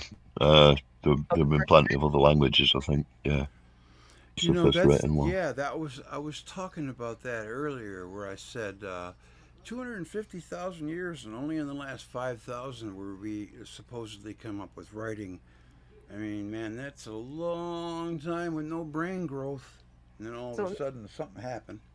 I'm not believing their timeline. I don't. Well, I mean, according to our DNA, remember Time Magazine did the thing, and they thought they were going to get back 20 million years or something, and they only got back 250,000.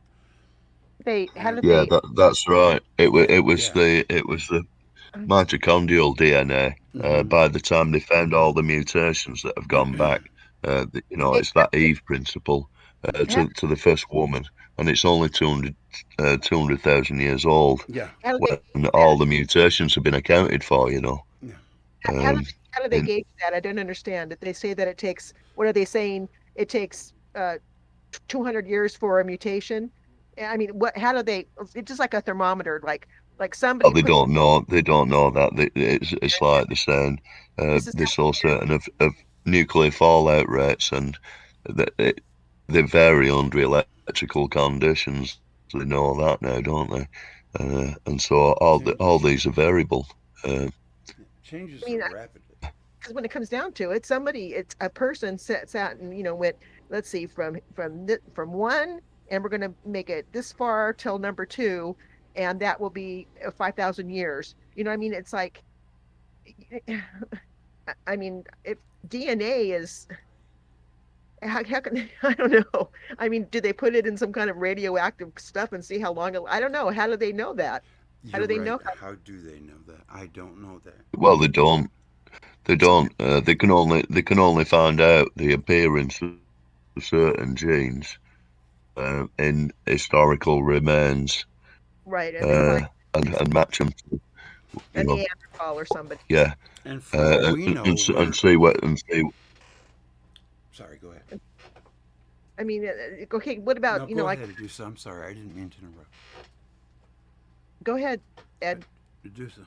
No, go ahead. I just was thinking about that little hammer they found underneath some coal bed that they said was 20 million years old. So, what about that kind of stuff? And then mainstream science rules the waves with Piltdown Man, who is alive for 50 years.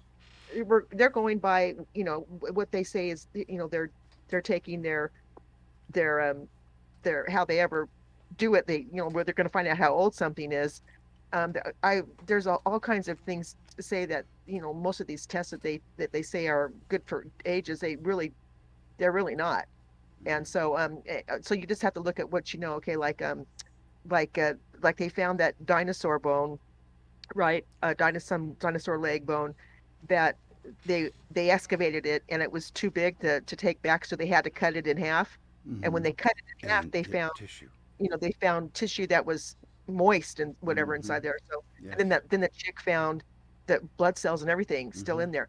There's no way. There's no freaking way. In not I don't care. 65,000 whatever, however long ago it was, that something 65 million years, yeah. that something could have something viable in there. No, no. So I mean, and the chick, she got in trouble obviously, but she said that in her estimate it was no more than 4,000 years old. But I'm saying no, 4,000 years, it wouldn't last 4,000 years. I mean, but I mean, every once in a while something like that comes out. I don't know. It And could if it was like uh, hidden from the on man, elements. everything. If that's possible, then heck, all the other things, that they find that they say are petrified or whatever, or turned into, you know, they're fossilized. I do not know. Okay, why that particular bone? So Right. what I'm saying is It's even probably less the than that, majority of like maybe 1,000 years old. the bones they find have stuff inside of them that's still, gooey. They just Yeah. don't, I don't know why they let that information come out. I don't know why, but see, that's another thing see somebody, like I said before, they control all the information, and they let us find out what you say, or they tell us things. Um, Hmm. it just keeps us, going on. There's another added thing, but it's always a question. Nothing ends with an answer. You always get questions.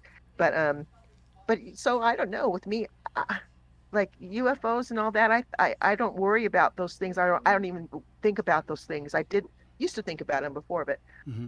I don't waste my time anymore because um, whatever that's about, it, you know, it, I, let something happen for once. you know, Oh, right. Yeah. I'm just, why? I mean, you just keep hearing about these things, and or they talk about people that channel, like they channeled somebody that's, from some planet, some Sirius star or something, and the person's telling them all these things, and this is going to happen and that's going to happen, Yeah. get ready, and nothing ever happens. Yeah. You know the And worst thing about end times? They never are. yeah, in the end times for I remember my grandmother thinking it was, she was Yeah. so worried all the time. My She was grandma thinking, too. She thought the world was going to end the year 2000. But there are some who say we're in a massive extinction event right now. why would they say that? Well, so many species are going extinct every year. I don't think they say that and I don't know who they are, but there are sources that say more species are dying now than ever in our history. Yeah, but have you don't and I've also seen just check it out, just type in whatever, like a new species found. They find new species on a daily basis. They find new species. Hmm. So what is that, I mean, That's yes, true. That's true. so Yeah, and um the species who goes usually kind of makes way for the species that comes in. right. So I mean, is it the end of our time? Is that what the deal I is? don't think so. No, I don't share that feeling at all. I think that we're pretty solid for I quite some time to come. think again it's short termism. We've got people buying big chunks of land Hmm. all over Indonesia and the tropics and burning the trees down, lumbering the lot for Oh, very little yeah, profit, I know. and then sticking palm on for fuel. Uh, and just an acre of land that carried maybe 20,000 species is now palm tree, and that's all that it's just absolutely ruined. And I think that's happening on quite a large scale across Yes, the world. yes. And Yeah. like I said before a few times, are we meant to go around a G-class star like the sun, or are we transplanted from a brown dwarf? Um, Because we used to receive its constant nourishment. We don't anymore. Our Yeah, but I mean, magnetism is we're just weakening. we were in a total Goldilocks zone, weren't we? At one Yes, point, yeah, at some, it yeah. seems, uh, But cosmic rays are on the and rise. well, that things are changing, aren't they? The cosmic effects are changing now. the moon's receding away from us slightly, Yeah, what and is it, like a 40 year? everything's on the move. Yeah, constantly. I'm not sure. I think it's Everything but is it requires temporary. it requires a massive energy injection to be able to do that. That's the sun. Yeah. That's right. Big, massive sun. And one thing I remember from Solaria Benaria is that he wrote, I don't know if it was Milton or Degrassi, he wrote, once the sun is no longer a positive body, it will cease to be a star. Because every time it gives off positive, it takes in negative. Gives off positive, takes in negative. Well, how long has it been doing that, And how long can it do that for? Is there a specified time or no? We don't really know. But it's not If it works as positive as it was. So it works like an electric light bulb, doesn't it? Almost like a filament, I suppose. Yeah, I just hope it never lasts forever. Burns out. Nobody's going to change that bulb. Can you say sun simulator? Yeah, that's what they'd have to do. Somehow, we do have a lot of smart people, but boy, that would be an awesome undertaking. There's that building that's showing right now in Rome that's designed like a snake. It's showing. The Vatican building, isn't it? What? Vatican building, isn't it? Yeah, it's amazing. Yeah, there's all. Yeah, well, I think there's been a religion going on within a religion in there, something. Even the religion that the people have is different to what the priests have, I think. Yeah, people think they're what they're, but that's the whole fun about it. The dupe, for people like the Pope, it's like they have all these people worshiping. Look at that. They're worshiping God, the big God, the big G God, but actually what they're worshiping is the Lord God, which is in the Bible, according to the Bible, that's Satan. Satan's the Lord God, little G. God is the big one, the general God, whatever. Yeah. And that's how that's how they've duped. That's how they've duped people. Like that's how they. This is their thing. How they. We're doing things and we're living in this. Materialistic. Thing and people, we don't know any better. We're doing what we think is right, like go to church and blah blah blah, and the whole time is they're laughing at us because they're getting us to give our energy up to some evil thing. This is what they think. And whether or not it's true or not, that's another thing. But I mean, look at that. I'm looking at the video. Yeah, disgusting. Like, that's what you want to look at when you're listening to a sermon? It's ghastly. Think so. That's supposed to be a nuclear explosion, huh? I did not know that. Oh yeah, that's what I was in a video that I saw and stole it from, Look at him. He's sitting on a throne, the Pope. Yeah, and there's that big old, like, menacing thing of Jesus coming out, of an explosion, and it's what it looks like to me, It's like something coming up from hell. That's what it looks like to me. Yeah. Yeah, I know, and they're like, that's religion. Wow, amazing. I don't know. When I went to church, it was, turn the other cheek, treat your neighbor like you treat yourself. Jesus, is the way, right? And that was I am the way. You raised Catholic? No, Baptist. Okay, well, that's what I mean. That's why there's a because Catholicism, it's okay. You can just about do whatever you want as long as you confess. I went to a Catholic wedding and everybody was doing all these movements, like making crosses. Yeah. I was raised Pentecostal, so that's another extreme. And Lutheran broke off from Catholicism. But that's what my ex's family was, Lutheran. I didn't have a problem with that. It was pretty much the same as Baptist. But I can tell you though, since I don't know anything about anything, like I'd rather I'd rather believe in God. Hmm. Yeah. I Well, believe there's in the nothing Lord, wrong with it. Jesus, or whatever, as Hmm. my personal savior, and Hmm. die with that, because just in case it's real. If it's not, it's not. But just in case it's real, Of you're better course. off doing that. What's a Absolutely. I don't no doubt it brainer for there? a minute. No Yeah, brainer. I still say prayers too, man. It's ingrained in my soul. I just, my mom loved Jesus. My dad loved Jesus. I mean, they were real Christians that lived like they should have. I have no problem knowing if there is a heaven, and I hope to God there is, that they're there. I have no doubt about it. And my mom's got some clout.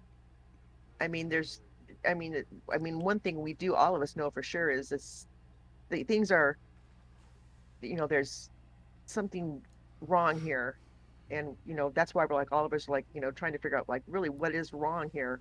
Hmm. We know that something's wrong here, Yeah, and well, it's they know we know, because we have that in our in our souls, our soul.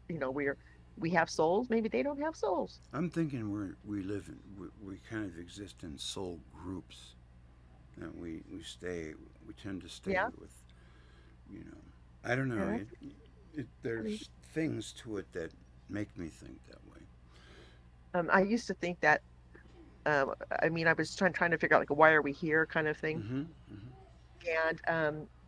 and I thought maybe because this place seems like a prison, Yeah, and sometimes. maybe, And in our that's spirit wrong. form, in our energy form, maybe it is one collective consciousness, and it's people like, Yes, maybe yes, yeah, me or yeah. you and other people that are, in the same mindset, or anybody that's on the earth, actually. um we wanted to have private thoughts, like, and we kind of wanted to break away from that, and that can't happen. So, we're going to stick all of you, if you get that mindset, and you get kicked out of the collective, and you get put here. I don't know. That's strange, because I think it seems to me that it would make sense that we have to live our lives in the physical to make the grade, so to speak, in the ethereal, so that we can go to the highest heaven, the one on most high, where there's Yeah, but only I think information. I'm there with that. Hmm? I believe in some kind of spirit science. Spirit science is worth Well, looking at. Certainly, yes, and then there's that it's neology. not material science, but it does deal with consciousness, Right. and it deals with the consciousness of everything we can observe, really, from the eons, which were probably to Birkeland currents. That the eonic force is there's in the center of the galaxy, the pleroma, um, where the Father and the Son existed, and then the pleromic forces, which created the planets, which were kind of archangels, Orions. And it all fits in with the electric universe, that kind of thing. Of course. Um, yes, so that makes they had they had different interpretations, and that was 2,000 years ago, and so they had different interpretations then how do they know that? of what they see as a black hole. They see it as a black hole now. But what they saw as the kind of the throne of God. Um, so I it's just an interpretation that we use, and because it's so material and mathematical, it's not really pointing us exactly to where we need to be looking. I don't think sometimes. Well, we grow up at the mercy of who our parents um, pray to, right? When we grow up, we find out from our parents what God's about, and that happens to be this religion or that religion. I think at some point, all of them probably can work if they're on the good. You know what I mean? I mean, there's some who are, they put more restraints on you than that. But if you live a good life and you stay within the for lack of a better word, the rules, that it doesn't matter. You'll be rewarded. I don't know. That's just, I mean, yeah, I mean, it's hard to stay in Seems like you get karmic rewards for stuff. karmic. and Karmic, you get payback and rewards for what you do, I guess. I Well, feel wait, I had okay, very good They seem karma. to come along. Hmm. You know what we do is, you know, that's the choice, right? Whether or not to, like, I don't know, um, like about 20 years ago, for some reason, I don't know why, don't know why, but I decided that I had no right to kill bugs and stomp on things. Yeah. You know, Yeah. I mean, I've always respected all animals and even, you know, reptiles and stuff, but insects, no. And something happened, and I just went, I can't kill these things. I can't do it. Who am I to kill these things? And I'll go out of my way to, you know, I scoop them up and take them Yeah. outside my house, Yeah. I or what. I remember. mean, even the icky things, you know, like roaches, or I won't kill them. And but I don't know why. And I get really, I get this, I get really not upset like I'm gonna cry or anything, but like, you know, my husband, he knows, you know, he doesn't tell me if he's killed a spider. He won't tell me, or you know, or whatever. And Well, it's actually like killing yourself because it's killing a part of consciousness that we share. yeah, So if you want to look at essentially, that, to me, you, in my eyes, they have, even though they're little, doesn't mean that they're any less than me, or anyone else, because they're little and they, you know, have the way that they have to live in their physical form. Yeah. Could you imagine, like, that's what hell is, you know? If someone lives a bad life, they have to come back and start all over as an amoeba. And they have to Or die all the way up till they get to a human, you know? Can you imagine with your intelligence, you're like a flea? well, the only thing, No!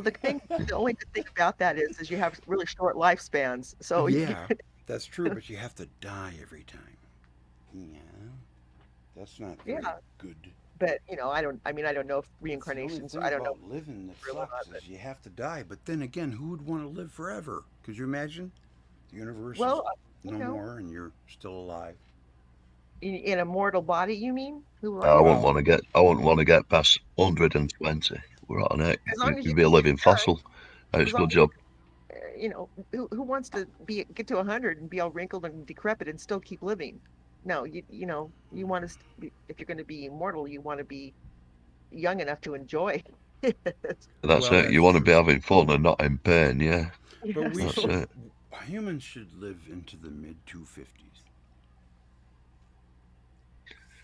yeah, there's I think maybe they did at one point, Life but I is too think I short. think there's, I think maybe the Earth was going around the sun a bit faster then, 360-day a year and all that business, wasn't it? Yeah, Not too far. So 260-day year. it's interesting. yeah. Hmm. So that Like that. that Yeah, but no, puts no, wait a minute.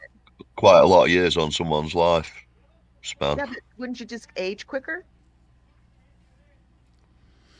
I Well, you see, don't the see thing why. You is might when do, we but I had the guess red star, we were living longer because just get a red light and sit under it for a month. You'll lose weight, your blood pressure will come down, swelling. It's just Really, I didn't nothing know that. short of amazing to me since I I've did not been know. using red light therapy. Wow, I've lost 50 pounds. you're kidding. No, man, I'm 240. So I'm back in you almost got in a my you have 36s what? again. What are you? What is this now? You got a red light? What kind of a red light is it? It has to be some special light. Infrared light, just an infrared light. That's it. A Just heat a light, regular a heat red lamp light bulb. with It has to be the good infrared. That's you can't. I mean, 110 you can't buy the bad, but near infrared I think it's called. But yeah, it's just a heat light for plants. I plug it into my little thing, and every day I turn it on for half an hour or 45 minutes. And I haven't done anything else. I've lost 50 pounds. Well, I have been riding my bike, but that's but not it until the gives weight you more came off energy because to then ride I your had bike, more right? energy. Yes, Right.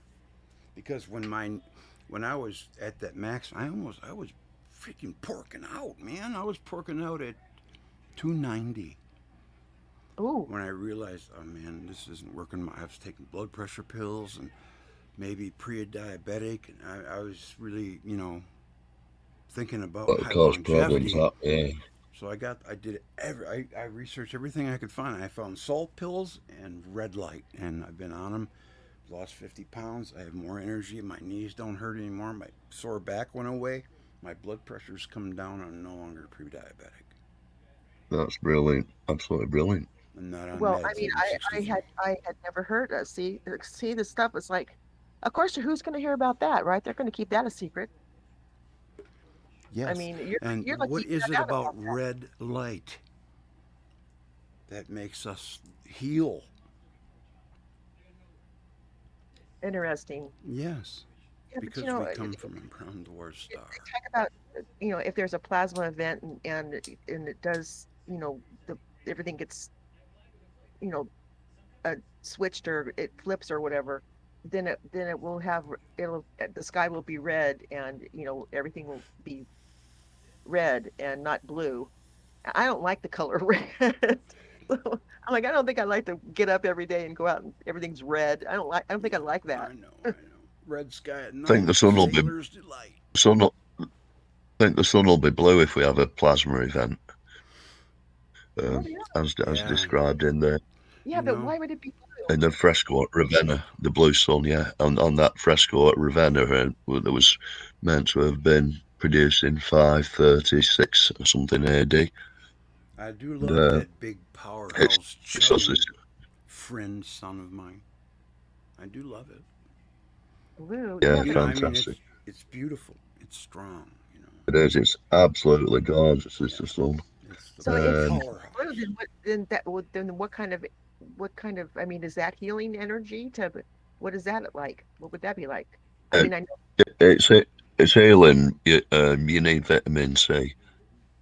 You certainly need a lot of vitamin C. And the skin, your skin creates vitamin D via the sun. But it obviously can burn in seconds. The ultraviolet will toast you, and that's dangerous. I think the best time but is first and last hour. Sorry. What, Greg? I think the best time for the sun is first and last hour of sunlight, morning, and because then the cosmic or the what did you just say? What was that light you just said? I always forget that. Infrared or the ultraviolet. Ultraviolet light is less. That's when sun gazers usually operate. I think you're right. Yeah. I did it for a while. Yeah. Oh, you were a sun gazer? Yeah, I got up to about 2 minutes and then I stopped. Staring I had at the floaters. And someone said, get into sun gazing. And I got into it, and it took my floaters away. Cleared your floaters up, huh? Yeah. Have you ever had floaters? I hate them. Yeah, I've had. I get them every once in a while. I mean, at one point I had them really bad, where it just seemed like everything was. I could just, no matter what, I'd see these things, just black things. I just saw one right now. Yeah. Yeah. Well, it kind of cured the stigmatism in my eye, except for it's back again when I stopped too. I don't know. I just kind of got bored with it. I was up there, but I stopped. And I don't know. I think it might have been a good thing that I was doing it because it took my floaters away and it cured my stigmatism. However, it's back. Didn't make you go blind. No, didn't make me go blind. I mean, you remember that growing up? Don't look at the sun. Don't stare at the sun. Oh yeah. Oh yeah. Don't do that. I remember. Yeah, but the sun Japanese soldiers used to make American POWs stare at the sun. In midday. Allied POWs. Why would they do that? To be cruel. They were taught people. Yeah, they were very cruel. They were helping them, that they didn't even know it, right? Yeah, I mean, to them, anyone who surrendered was not worthy to live. Oh. Unfortunately, there were 120,000 British troops, unfortunately, on Singapore who was That Hereditary. shtick. No, not Oh, not many of yeah. them made it out of there. We're the battling bastards of Bataan. No mama, no papa, no Uncle Sam, or something like. Oh, we're the battling bastards of Bataan. No mama, no papa, no Uncle Sam. Right? The Death March. You know what? You guys in the chat are talking about being already dead. What? I'm reading. They're talking about. Are we stimulating morbidity? I'm sorry. I don't know, but they're talking about. I think so. Somebody said, or had the. I haven't heard that theory. I've not heard that theory that I'm already dead. That's What that's about a the cracker. one where we're a simulation? That's interesting. Yeah. It is interesting, yeah. Very interesting. I don't quite think it's that. Yeah, there's something not quite accurate about it though, and I haven't picked up what it is. But it is interesting, certainly. I've been looking at this. Well, 2 weeks ago, I was looking into this. What? That question. Oh, really? And it's about how we, basically produce our own reality. And we're in a computed reality, that sort of thing. But anyway, I don't want to. It's not where I'm at the moment, to be honest. Yeah, yeah. I mean, it's something to think about, but it's, it doesn't matter it doesn't matter if we are or we aren't. This is how it is for us. This is our reality, no matter how we got here or where it comes from.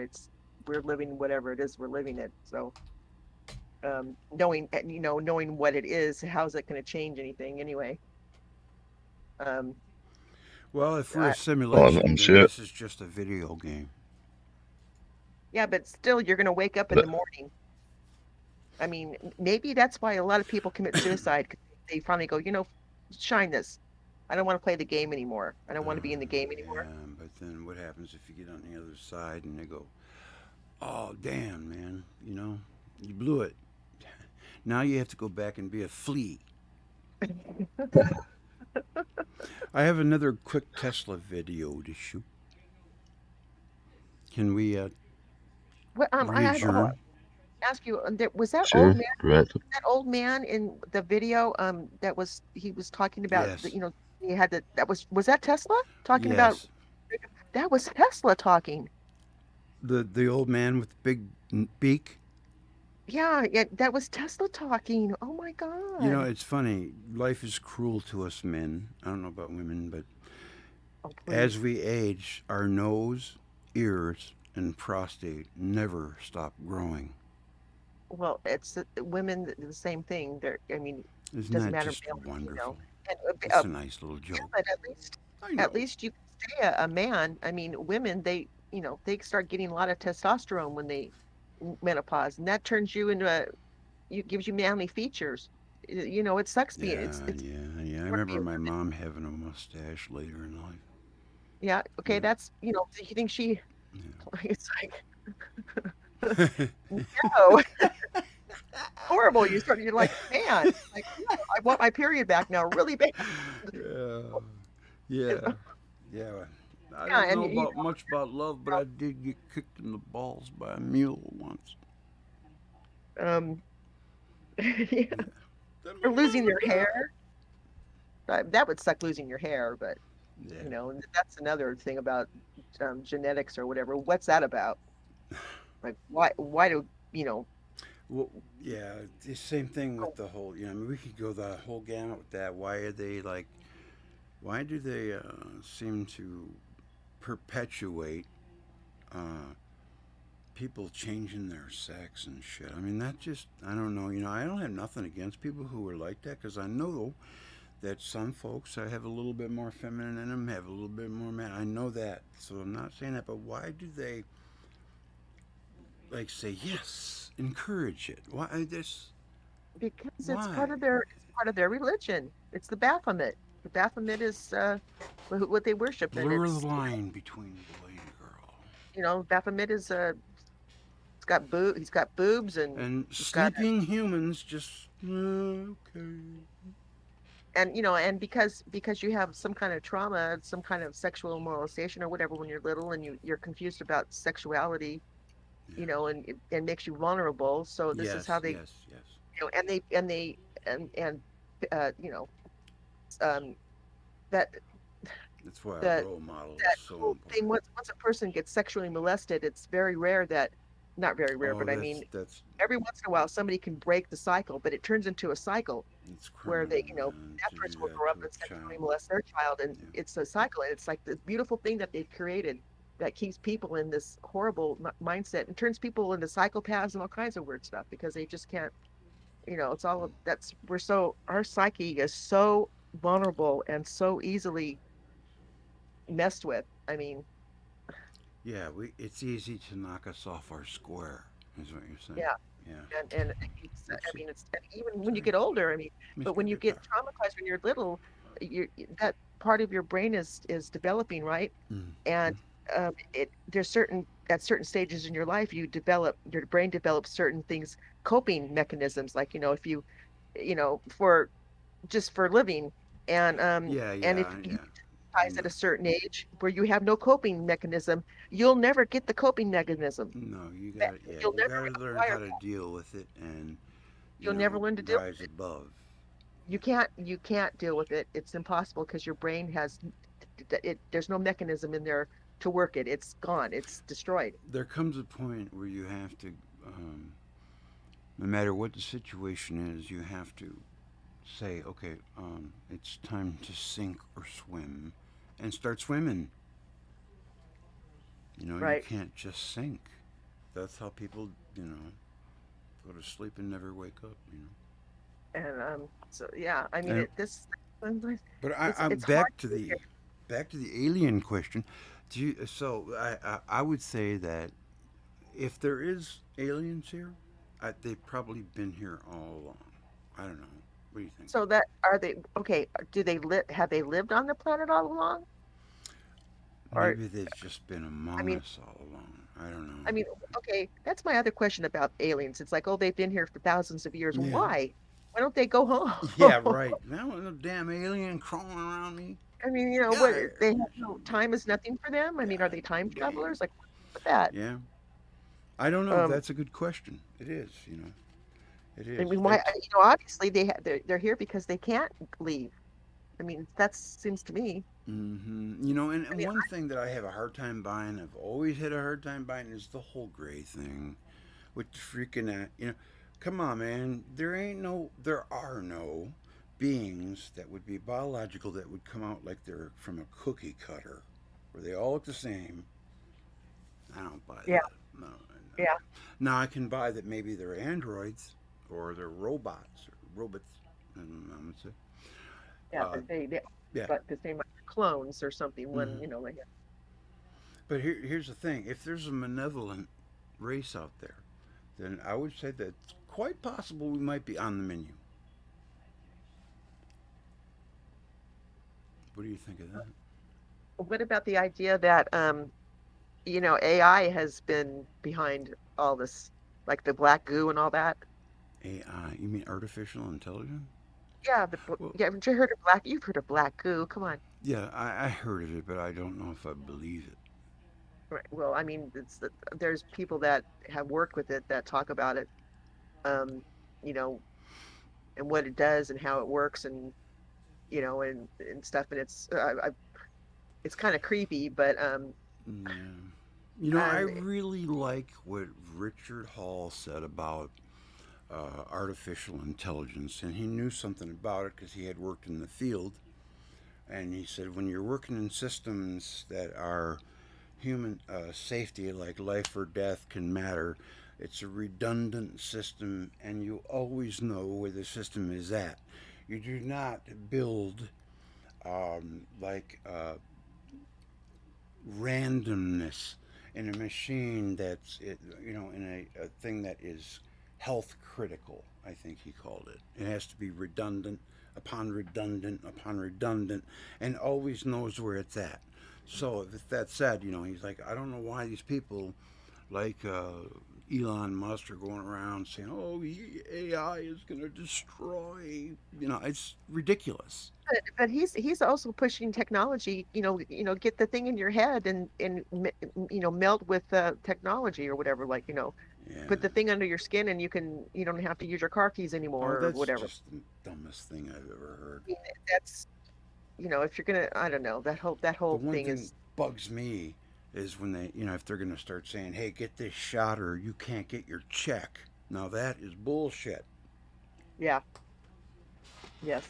Because it's a known fact that the people who are at least one of them, I don't know if it's all of them, but one of the vaccines was done in a lab where one of the guys who was heading the department was in quantum computing. And that is where the whole thing came about with there's quantum computers in our stuff. What do you mean? Vaccines. Oh. Well, um, My son laid down in my bed and crashed. you know, when the whole issue of the vaccines and stuff, it's like, um, remember when we were little and we had to get shots, we got shots, and they had like we had to get lots of shots when we were little, Mm-hmm. and they were a lot cruder I think back then, Mm-hmm. but and I forget what was it for German measles or whatever it is, 20, 25, 30 years, oh well, Ooh, I you had know the measles. you got you get shingles, whatever that's called. That's another, it's the same virus, only it's just mutated into what they call shingles. Yeah, And I you had can chicken really, pox. So if yeah, you had chickenpox. chicken pox as a kid, chances are you won't get shingles. That's what But they I say. mean, the stuff stays in your body.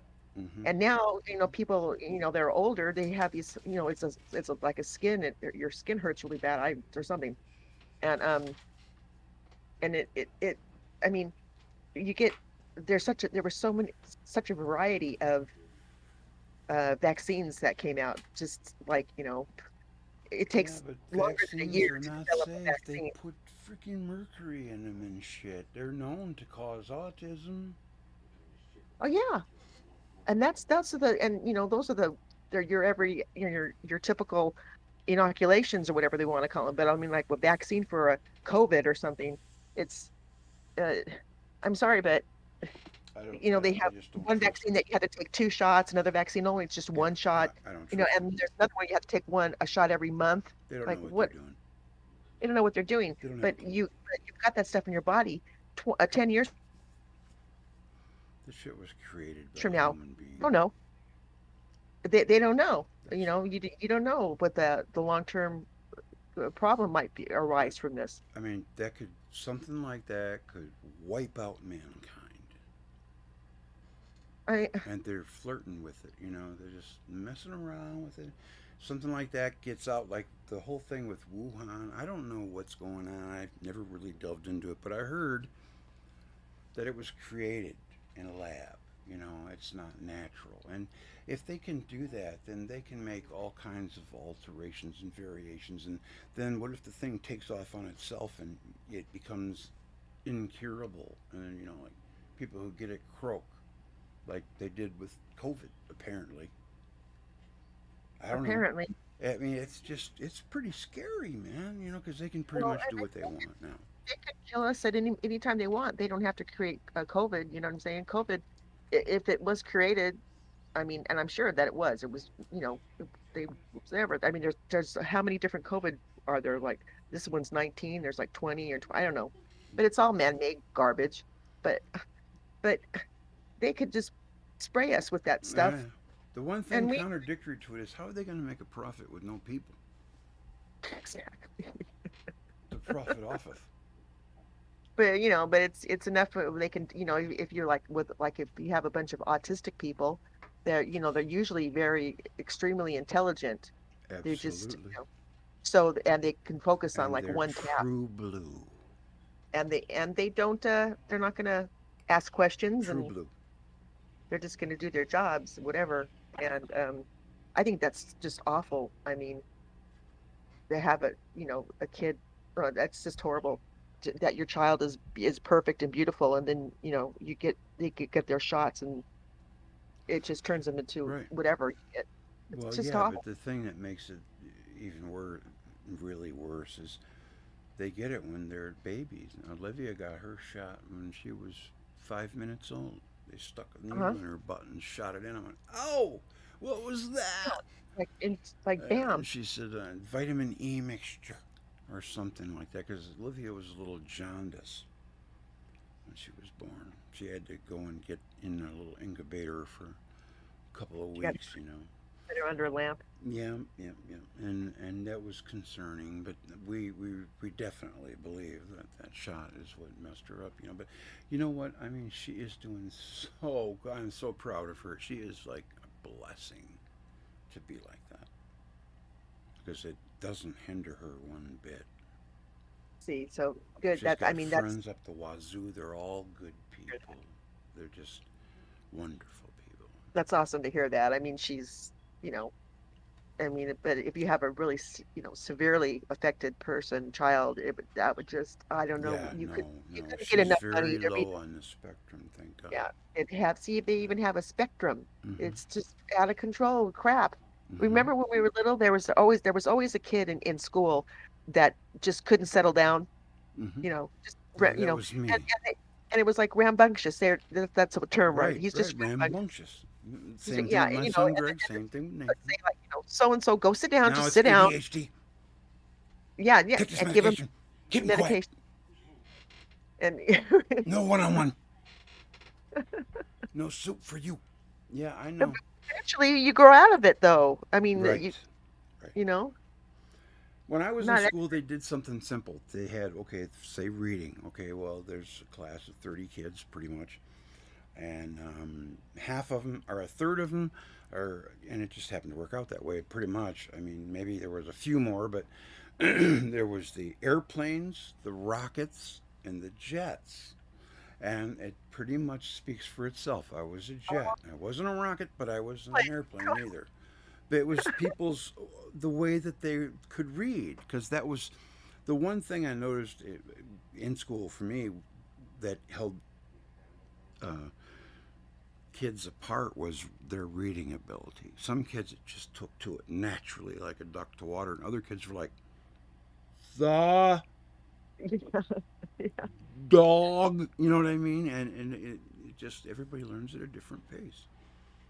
Everybody learns at a different pace, and then Mhm. there's other people that are But dyslexic. now, if someone's behind, they want to put them in special education, or they just don't want to be bothered.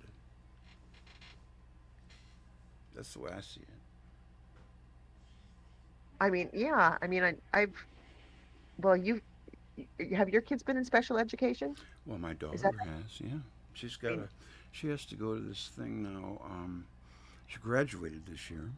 She's a high school graduate. She's 19, and she has to go to the academy until she's 26, and then she'll be ready for um, society. She'll live a long, healthy, happy life. Yeah, she's got her own circle of friends, and they're just wonderful. You know, until they she's say the how old? worst parents in the world are the parents of special needs children. So I don't want to be that guy, but I know my ex is that girl. She's a saint, Oh, really? you know. She's a saint. I say no more. But I mean, it's enough stress to have kids that are normal. Um, I think autism should be like the next step in the evolutionary chain for the human race, because if we couldn't tell a lie, can you imagine what this world would be like? If we were unable to lie, swear, or do anything wrong. I mean, yeah. I mean, there's that. Who was it? Made Ricky. What's his name? Made a movie about that. Um, what was it called? The invention of the lie or something like that. And it was Oh, yes. where no one could lie, and he just got this idea to lie. Yes. Yeah. You know, he went, you know, went to the bank, and he just got tons of money. Hmm. You know, whatever.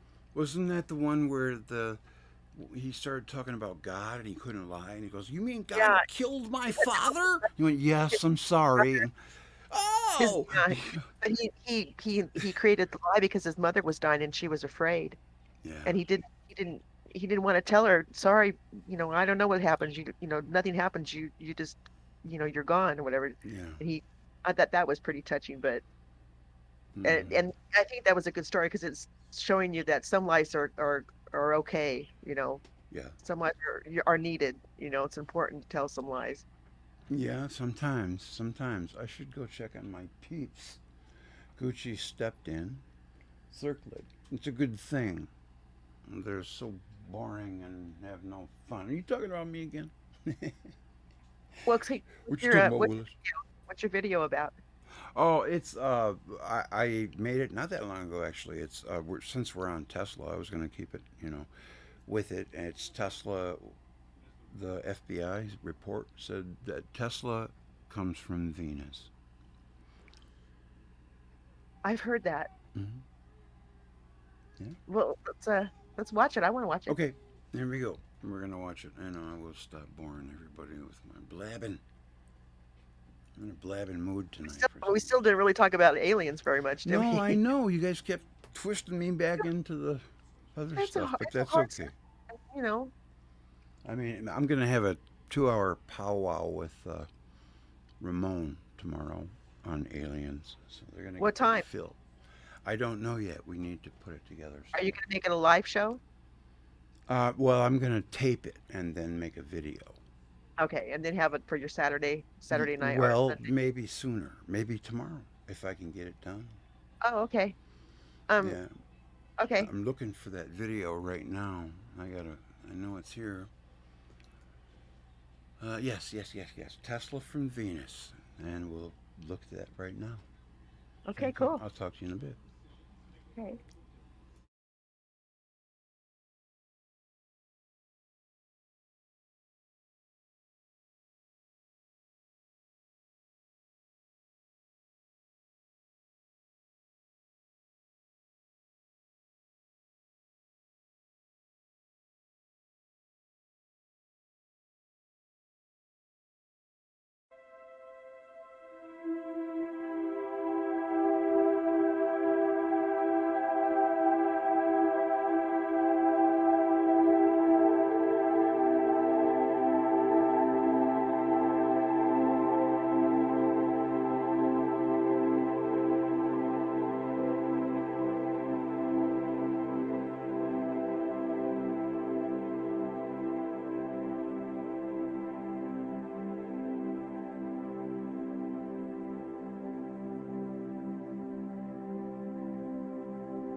astronomers discover the first cloudless Jupiter-like planet. This marks the second time astronomers have ever observed a cloud-free exoplanet and have detected the first Jupiter-like planet without clouds or haze in its observable atmosphere.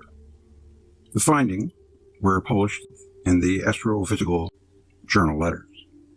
Named WASP-62b, the gas giant, was first detected in 2012 through the Wide-Angle Search for Planets WASP South Survey. Its atmosphere, however, had never been closely studied until now.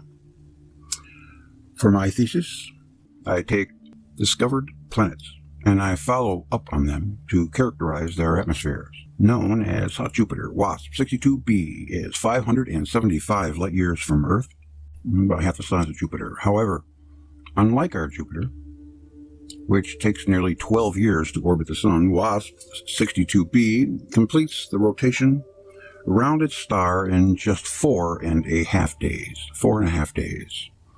This proximity to the star makes it extremely hot, hence the name Hot Jupiter. ALARM recorded data and observations of the planet using spectroscopy, the study of electromagnetic radiation, go figure, to help detect chemical elements. ALARM specifically monitored WASP-62b as it swept in front of its host star 3 times, making visible light observations, which can be detected the presence of sodium and potassium in a planet's atmosphere. I'll get plenty of bananas. I'll admit that at first I wasn't too excited about this planet, ALARM says, but after coming up with some good mottos, I coaxed myself into it. But once I started to take a look at the data, I got excited. While there was no evidence of potassium, sodium's presence was strikingly clear. The team was able to view the full sodium absorption lines in their data, or its complete fingerprint.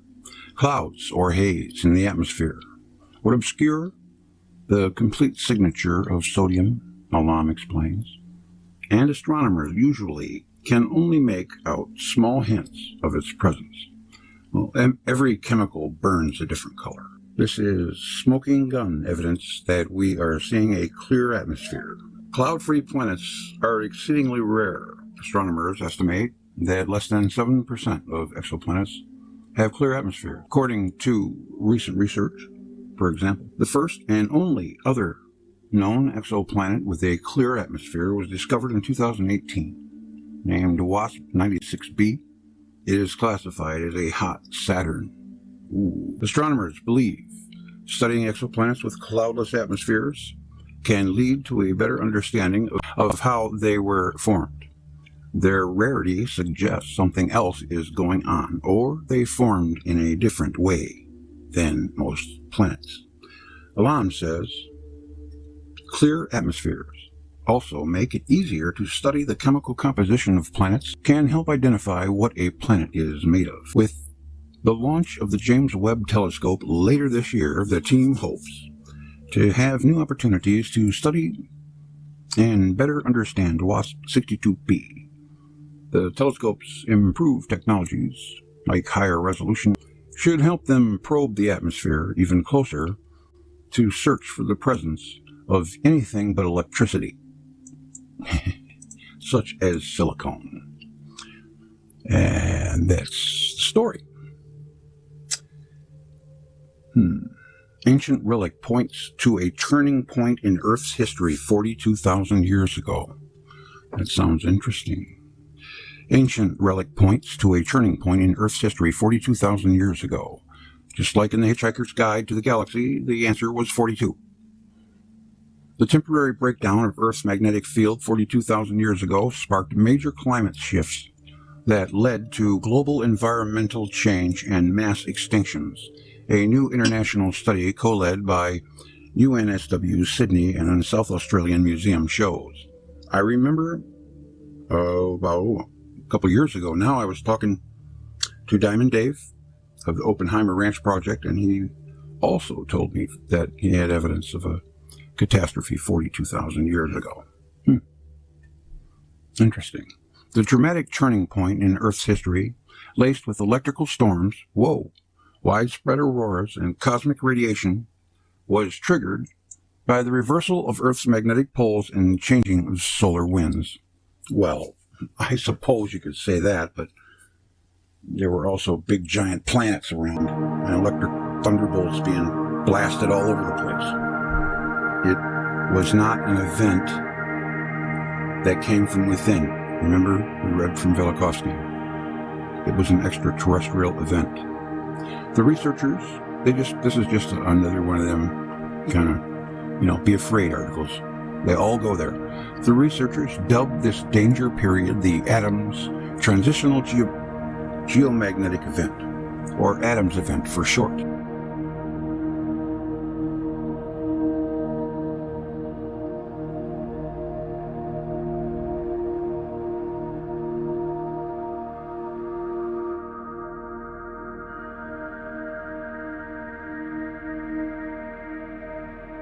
A tribute to science fiction writer Douglas Adams.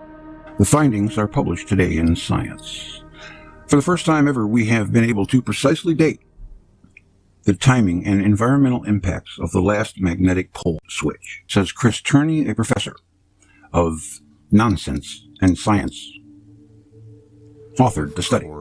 The findings were made possible with ancient New Zealand karuri trees, which have been preserved in sediments for over 40,000 years. Using the ancient trees, we could measure the spike in atmospheric radiocarbon levels caused by the collapse of Earth's magnetic field. While scientists already know the magnetic poles temporarily flipped around 41 to 42,000 years ago, known as the Lachamps excursion, they didn't know exactly how it impacted life on Earth. But the researchers were able to create a detailed timescale of how Earth's atmosphere changed over this time by analyzing rings on the ancient karuri trees. The karuri trees are like the Rosetta Stone, helping us tie together records of environmental change in caves, ice cores, and peat bogs around the world, says co-lead Professor Alan Cooper, honorary researcher at the South Australian Museum. Researchers compared the newly created timescale with the records from sites across the Pacific and used it in global climate modeling, finding that the growth of ice sheets and glaciers over North America, and large shifts in major wind belts and tropical storm systems could be traced back to the Adams event. One of their first clues was the megafauna across mainland Australia and Tasmania went through simultaneous extinctions 42,000 years ago. This had never seemed right because it was long after Aboriginal people arrived, the same time that the Australian environment shifted to the current arid state, says Professor Cooper. The paper suggests that Adams' event could explain a lot of other evolutionary mysteries, like the extinction of Neanderthals and the sudden widespread appearance of figurative art in caves around the world. It's the most surprising and important discovery I've ever been involved in, Cooper said. The perfect storm, the magnetic North Pole, that is, the direction a compass needle points to, doesn't have a fixed location. It usually wobbles close to the North Pole and the northernmost point of Earth's axis. Over time, due to dynamic movements within the Earth's core, just like the magnetic South Pole. Sometimes, for reasons that aren't clear, the magnetic pole's movements can be more drastic. Around 41 to 42,000 years ago, they swapped places entirely, and there is evidence that the South Pole should really be in the north and the North Pole in the south, because the North Pole is 10,000 feet deep. There's no land. The South Pole is 10,000 feet high. If the Earth was held into position by Saturn, it would have been by the poles, and it would have made Earth an egg-shaped, with an indentation in the south and pulling in the north. So it would make sense that 10,000 feet high should be in the north, which was technically our mythologically Hyperborea, all the North Pole myths, but it fits. But like I said, it was an extraterrestrial event. It didn't come from within. And that is what they're missing. All right, let's see. Earth's magnetic field dropped. According to the team's findings, the most dramatic part was the lead up to the reversal, when the poles were migrating across the Earth. Earth's magnetic field dropped to only 0 to 6% strength during the Adams event. I never heard of the Adams event, do you? Says Professor Turney. We essentially had no magnetic field at all. Our cosmic radiation shield was totally gone. During the magnetic field breakdown, the Sun experienced several grand solar minima, long-term periods of quiet solar activity. I think this is all a guess. That's what I think. Even though the GSM means less activity on the Sun's surface, the weakening of its magnetic field can mean more space weather like solar flares and galactic cosmic rays. That is true. Could head Earth's way. And it has been, hasn't it? I mean, our magnetic field is weaker. Man-made EMF messes with Earth's magnetosphere. It's insanity what they're doing. Even though GSM means less activity on the Sun's surface, the weakening of its magnetic field can mean more space weather. But the thing is this. If Earth lost its magnetic field, then how did it get it back? By the Sun strengthening, I suppose. Yep. Unfiltered radiation from space ripped apart air particles in Earth's atmosphere. Damn. Separating electrons and emitting light, a process called ionization. Yeah, when something becomes ionized, it glows. Ionization. The ionized air fried the ozone layer, triggering a ripple of climate change across the globe. Well, I don't know. I think that might be cyclical, but who knows? I don't think we've been going around the sun long enough, honestly. But even if we are, what can we do? Sitting around being afraid isn't the answer. Oh, we have like 450,000 volts, if I'm not mistaken, above our heads in the ionosphere. And beneath our feet, we have the same exact amount of voltage and negative electricity, electrons. And we are in the middle. And that's where the gravity thing, the dipole comes in. I'm still trying to wrap my head around it, but it would only make sense that it would be electric. Everything else is.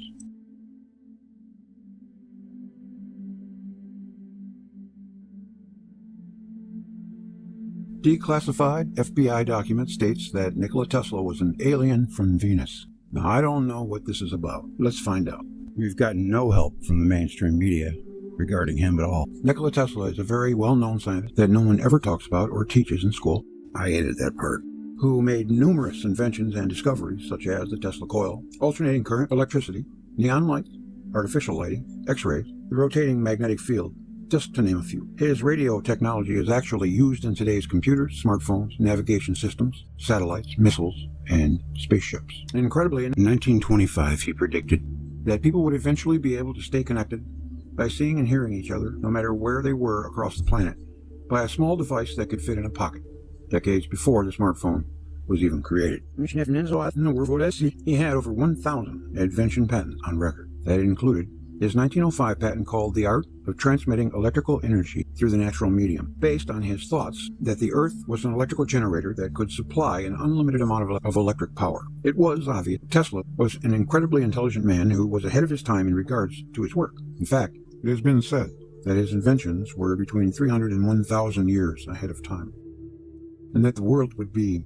about half a century behind where we are today if it was not for Tesla. This, however, led to some people believing that he was such a unique individual that he didn't even come from our planet. A declassified FBI document called Interplanetary Sessions Newsletter was written on June 14, 1957, which was a good year, and contained some unbelievable claims that Tesla was originally from the planet Venus. Well, if he lives on Venus, he had to be pretty smart, because it's hot. How hot is it, you might ask? It is approximately 800 degrees. It read in part, the space people who have visited the Tesla engineers many times and have told us that Tesla was a Venusian, brought to this planet as a baby in 1856, and left with Mr. and Mrs. Tesla in a remote mountain province in what is now Yugoslavia. Familiar story. That wouldn't be Superman, would it? Isn't it ironic that the real Superman was playing the villain in the first Superman cartoon, Small World? I wonder why the FBI really does have a file. Additionally, a woman named Margaret Storm, who was writing a book on Tesla's life, was given information through a device that the scientist created in 1938 in order to conduct interplanetary communication. She allegedly even had contact with the space people. The theory that Nikola Tesla originally came from Venus and was brought to Earth as a baby is certainly far-fetched, even though many people do believe that there are aliens living right here on Earth. Area 51, for example, and Mount Shasta. But what's even stranger, the FBI had the information in one of their files which ultimately raises even more questions, such as why did the space people reveal Tesla's identity to the FBI? And perhaps even better, did the FBI actually have close contact with extraterrestrials? Or is it just a big heaping pile of smoldering doo-doo? No bullshit. The entire 64-page document can be read here. This looks like a file, June 1457, dear friends. We have not issued lecture by George Van Tassel and Dan Fry in Ballroom of Hotel Diplomat, 43rd Street, New York, 8 p.m. Thursday, June 20th, 1957. Donation $1.25. I would like to get $1.25. George Van Tassel operates the Giant Rock, California spaceport and airport, and has been host at 4 annual spacecraft conventions. The author of 2 books, I Rode a Flying Saucer and Into This World and Out Again. Dan Fry is the author of The White Sands Incident. In this book, he tells the story of a trip which he made in a flying saucer from a desert spot. I heard that something new was revealed about Tesla, but then they come out with this nonsense. I'm looking for, it was something about him communicating with Mars, and communication was real. And they sent back these pictures, and one of them is a face. Now, is it a coincidence? I don't know. But you can't ever find anything because they glob up the internet with all kinds of other crap, like how much money the Tesla car makes.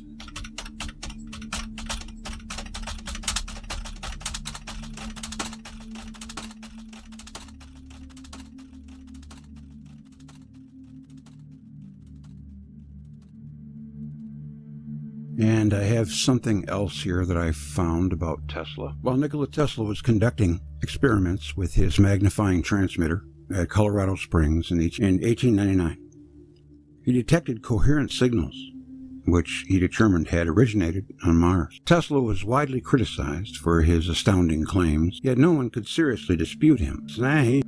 He was a pioneer without peer. No one then has reported constructing a magnifying transmitter, or otherwise replicated his experiments.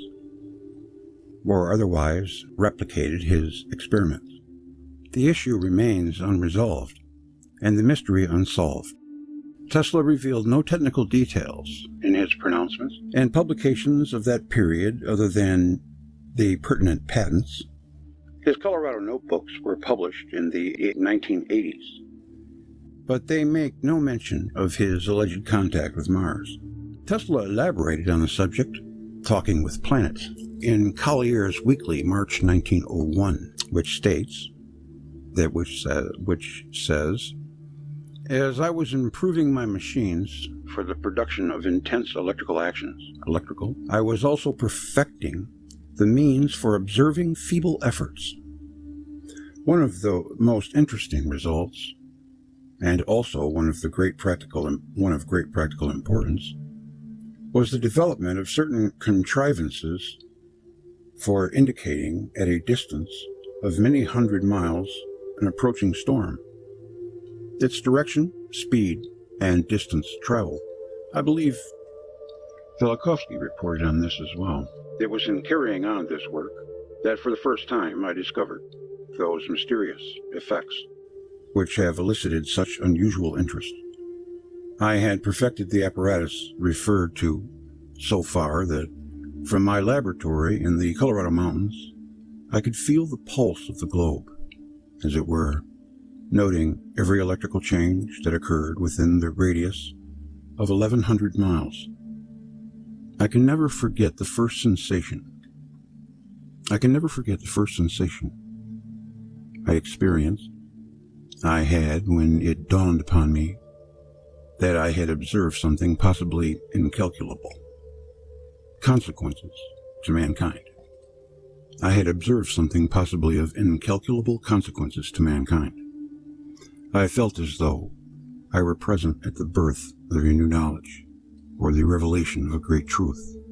My first observations positively terrified me, as there was present in them something mysterious, not to say supernatural. And I was alone in my laboratory at night. I had sand on the anode a little bit too much too. But at that time, the idea of these disturbances being intelligently controlled signals did not yet present itself to me. The changes I noted were taking place periodically, and with such a clear suggestion of number and order that they were not traceable to any cause known to me. I was familiar, of course, with such electrical disturbances as are produced by the sun, aurora borealis, and earth currents. And I was as sure as I could be of any fact that these variations were due to none of these causes. The nature of my experiments precluded the possibility of the changes being produced by atmospheric disturbances, as has been rashly asserted by some.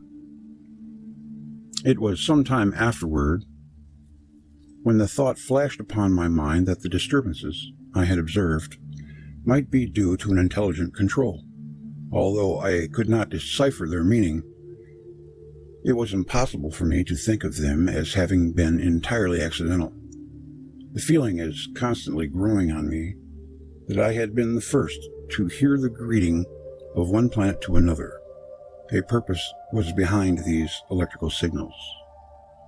Decades later, on his birthday in 1937, he announced, a lot of people think that he lived like the last 20 or 30 years of his life on a park bench. There's a part of that that's true, but he was also, like Howard Hughes, went into like the Black Ops for probably one of the first ones to work for the government doing science. Things like the Philadelphia experiment. He was involved in that too. I don't know. Decades later, on his birthday in 1938, he announced, I have devoted much of my time during the year past to the perfecting of a new small and compact apparatus by which energy in considerable amounts can now be flashed through interstellar space to any distance without the slightest dispersion. New York Times, Sunday, 11 July, 1937. Tesla never publicly revealed any technical details of his improved transmitter, but in his 1937 announcement, he revealed a new formula showing that the kinetic and potential energy of a body is the result of motion and determined by the product of its mass. Now let's take that, let's break that down. The potential energy of a body is the result of motion and determined by the product of its mass. So if you got a guy chugging down third base toward home and the catcher is at the plate, of course, the energy that he would be conducting would be from his running, right? So that's the result of his motion, how much energy he's carrying, according to his mass, how big he is. Okay, I just wanted to maybe break that down, understand it with you. The kinetic and potential energy of a body is the result of motion and determined by the product of its mass and the square of its velocity, how fast he's running, how big he is. Yeah. Let the mass be reduced. The energy is reduced by the same proportion. If it be reduced to zero, the energy is likewise zero for any finite velocity. New York, 12 July, 37. About 40 years later, Arthur Matthews claimed that Tesla had secretly developed the Teslescope for the purpose of communicating with Mars. The late Dr. Andrija Puharich met with Matthews and discussed him in an interview, Pyramid Guide, 78. Arthur Matthews came from England. Matthews' father was a laboratory assistant to the noted physicist Lord Kelvin back in the 1890s. Tesla came over to England to meet Kelvin, to convince him that alternating current was more efficient than direct current. Kelvin, at that time, opposed the AC movement in 1902. The Matthews family left England and immigrated to Canada. When Matthews was 16, his father arranged for him to apprentice under Tesla. He eventually worked for him and continued his alliance until Tesla's death in 1943. It's not generally known, but Tesla actually had 2 huge magnifying transmitters built in Canada, and Matthews operated one of them. People mostly know about the Colorado Springs transmitters, and the unfinished one on Long Island. I saw the 2 Canadian transmitters. All the evidence is there. The Teslescope is the thing Tesla invented to communicate with beings on other planets. There's a diagram of the Teslescope in Matthews' book, The Wall of Light. In principle, it takes in cosmic ray signals. Eventually, the signals are stepped down to audio. Speak into one end, and the signal goes out the other end as a cosmic ray emitter. Light emits, yes, even if it's a laser. A cosmic ray emitter. That's pretty cool. I wonder whatever happened with it, whatever came of it. Watch, they're probably all using it. Matthew's diagram of the Teslescope make minimal electronic sense. No one has ever confirmed the reality of the Teslescope. Several years after Tesla announced getting signals from Mars, Marconi also claimed to have heard from an alien radio transmitter. See Marconi always trying to get his beak into the news to be somebody. That's what I see him as. However, Marconi was more easily dismissed by his contemporaries, who claimed that Marconi had received interference from another radio station on Earth. Well, of course they're going to say that. That's their party line. In the 1970s, L.G. Lawrence, field manager of the Ecola Institute, described his communication by accident with ET intelligences. October 1971, while conducting exploratory RBS remote biological sensing experiments in Riverside County, California, our field measurements, organic transducer complex, intercepted a train of apparently intelligent communication signals. Tight spacing and discrete pulse intervals, while accidentally allowed to remain pointed at the constellation Ursa Major during a short rest period. The phenomenon prevailed for somewhat over 33 minutes. A somewhat similar phenomenon was observed April 10, 1972. The apparent signals, aside from seemingly growing weaker, appearing to be transmitted at great intervals ranging from weeks to months, possibly years. A faint, coherent, binary-type phenomenon was noted during oral monitoring. Intervals between rapid series of pulse trains ranged from 3 to 10 minutes. Because our equipment is impervious to electromagnetic radiation and found free of internal anomalies, the tentative conclusion of biological-type interstellar communications signals has emerged. As a mere audio presentation, the instrumentation lab is unpleasant to listen to. The instrumentation tape is unpleasant to listen to. However, a fascinating degree of enchantment tends to emerge after the tape has been played back 3 or more times. Typically, over a period of weeks, we ascribe this to psychoacoustical adaptation. I agree with that. The tape contains, if you have a noise that's common, eventually you get deaf to it. It's like that radar thing with my TV screen. To know we were getting radiated. The tape contains a short, incremental series of deep, harmonious oscillations. Resembling nonsense chatter or background modulations. I'd like to hear it. An intelligent character of the overall pulse is applied by discrete spacing patterns, apparent repetitions of sequences, and highly attenuated Gaussian noise. That's going on now, I guess. Maybe it's coming from Perseus, region of our galaxy. The signals have been heard by the writer for several years, generally range between about 4 to 5 hours right ascension, with a peak intensity near 4.5 hours. The signals appear to be several tones. I wonder, well, I just thought I'd read that on Tesla. Kind of went a little far. That's okay.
Got to tell you about that picture right there. This one right here. It's a fox, right? And it's copywritten. So it somehow, I guess I was collecting some GIFs. I like them. And I got this, and it happens to be copywritten, so I erased it. And now it is in the playlist, but I can't find it. And every single time I put that playlist into the photos thing, it stops on that damn fox and don't go any further. What the heck is that all about? I mean, that's just weird. It's like a fox, you know, he's hiding on me. Come on. It's crazy.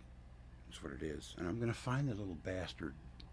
And when I do, I'm going to execute him. You'll have to get it when you go out. Did you hear me? What? You'll have to get everything when you go out. Okay.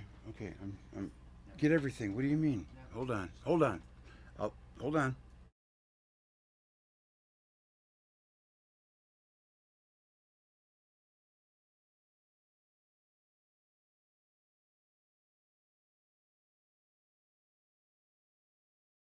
Anyways, that's going to be it for me tonight because I have my son here and I have to get him up in 15 minutes and take him to his mother's or she will lose her mind. But it's okay. I had a great time tonight. It was really fun. I wish I could have stayed longer, but such as it is, we did go for 3 hours here and a little over 4, so that's 7 hours. Pretty good. Not bad. You know, it's not easy to keep coming up with content, especially now. It's getting harder and harder. That was a good. That was really good about Tesla. I enjoyed that. Yes, and you know, I noticed it had a lot of the same stuff in it the first one did, and I didn't even realize that. You know? It's okay though. Yeah, it was good. Yeah, and I liked the first video too. You know, it's good information because it's stuff that we never knew about Tesla. You know. Yeah, I mean, it's very limited what we know about him. Yes, very limited. I just wanted to say goodbye to everybody. Come over here and squeeze you. Charlie Silverman, Alchemy 88, No Center, No Border. Hey. Circlic, Charlie, good to see you. Jan, is it Jan? I hope so. I remember Jan Stenerud. No Center. Who else? Circlic. Who else? I want to say hello to all of you. And Sticky Marks. And, well, it looks like it's about it. Oh, Gargamel's Laka. Nice to meet you. And that is it.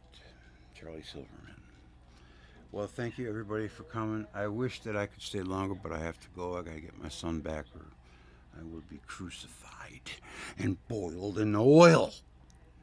So I will see you. I'm gonna do an interview with Ramon, and then I'm gonna go to work on the video, and when I get it finished, I'm gonna premiere it, I think. So you'll be hearing from me real soon. I had a great time. Thank you very much, and I will see you on down the road. Bye. Until next time.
Grouch said ordering that truck Tuesday.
night.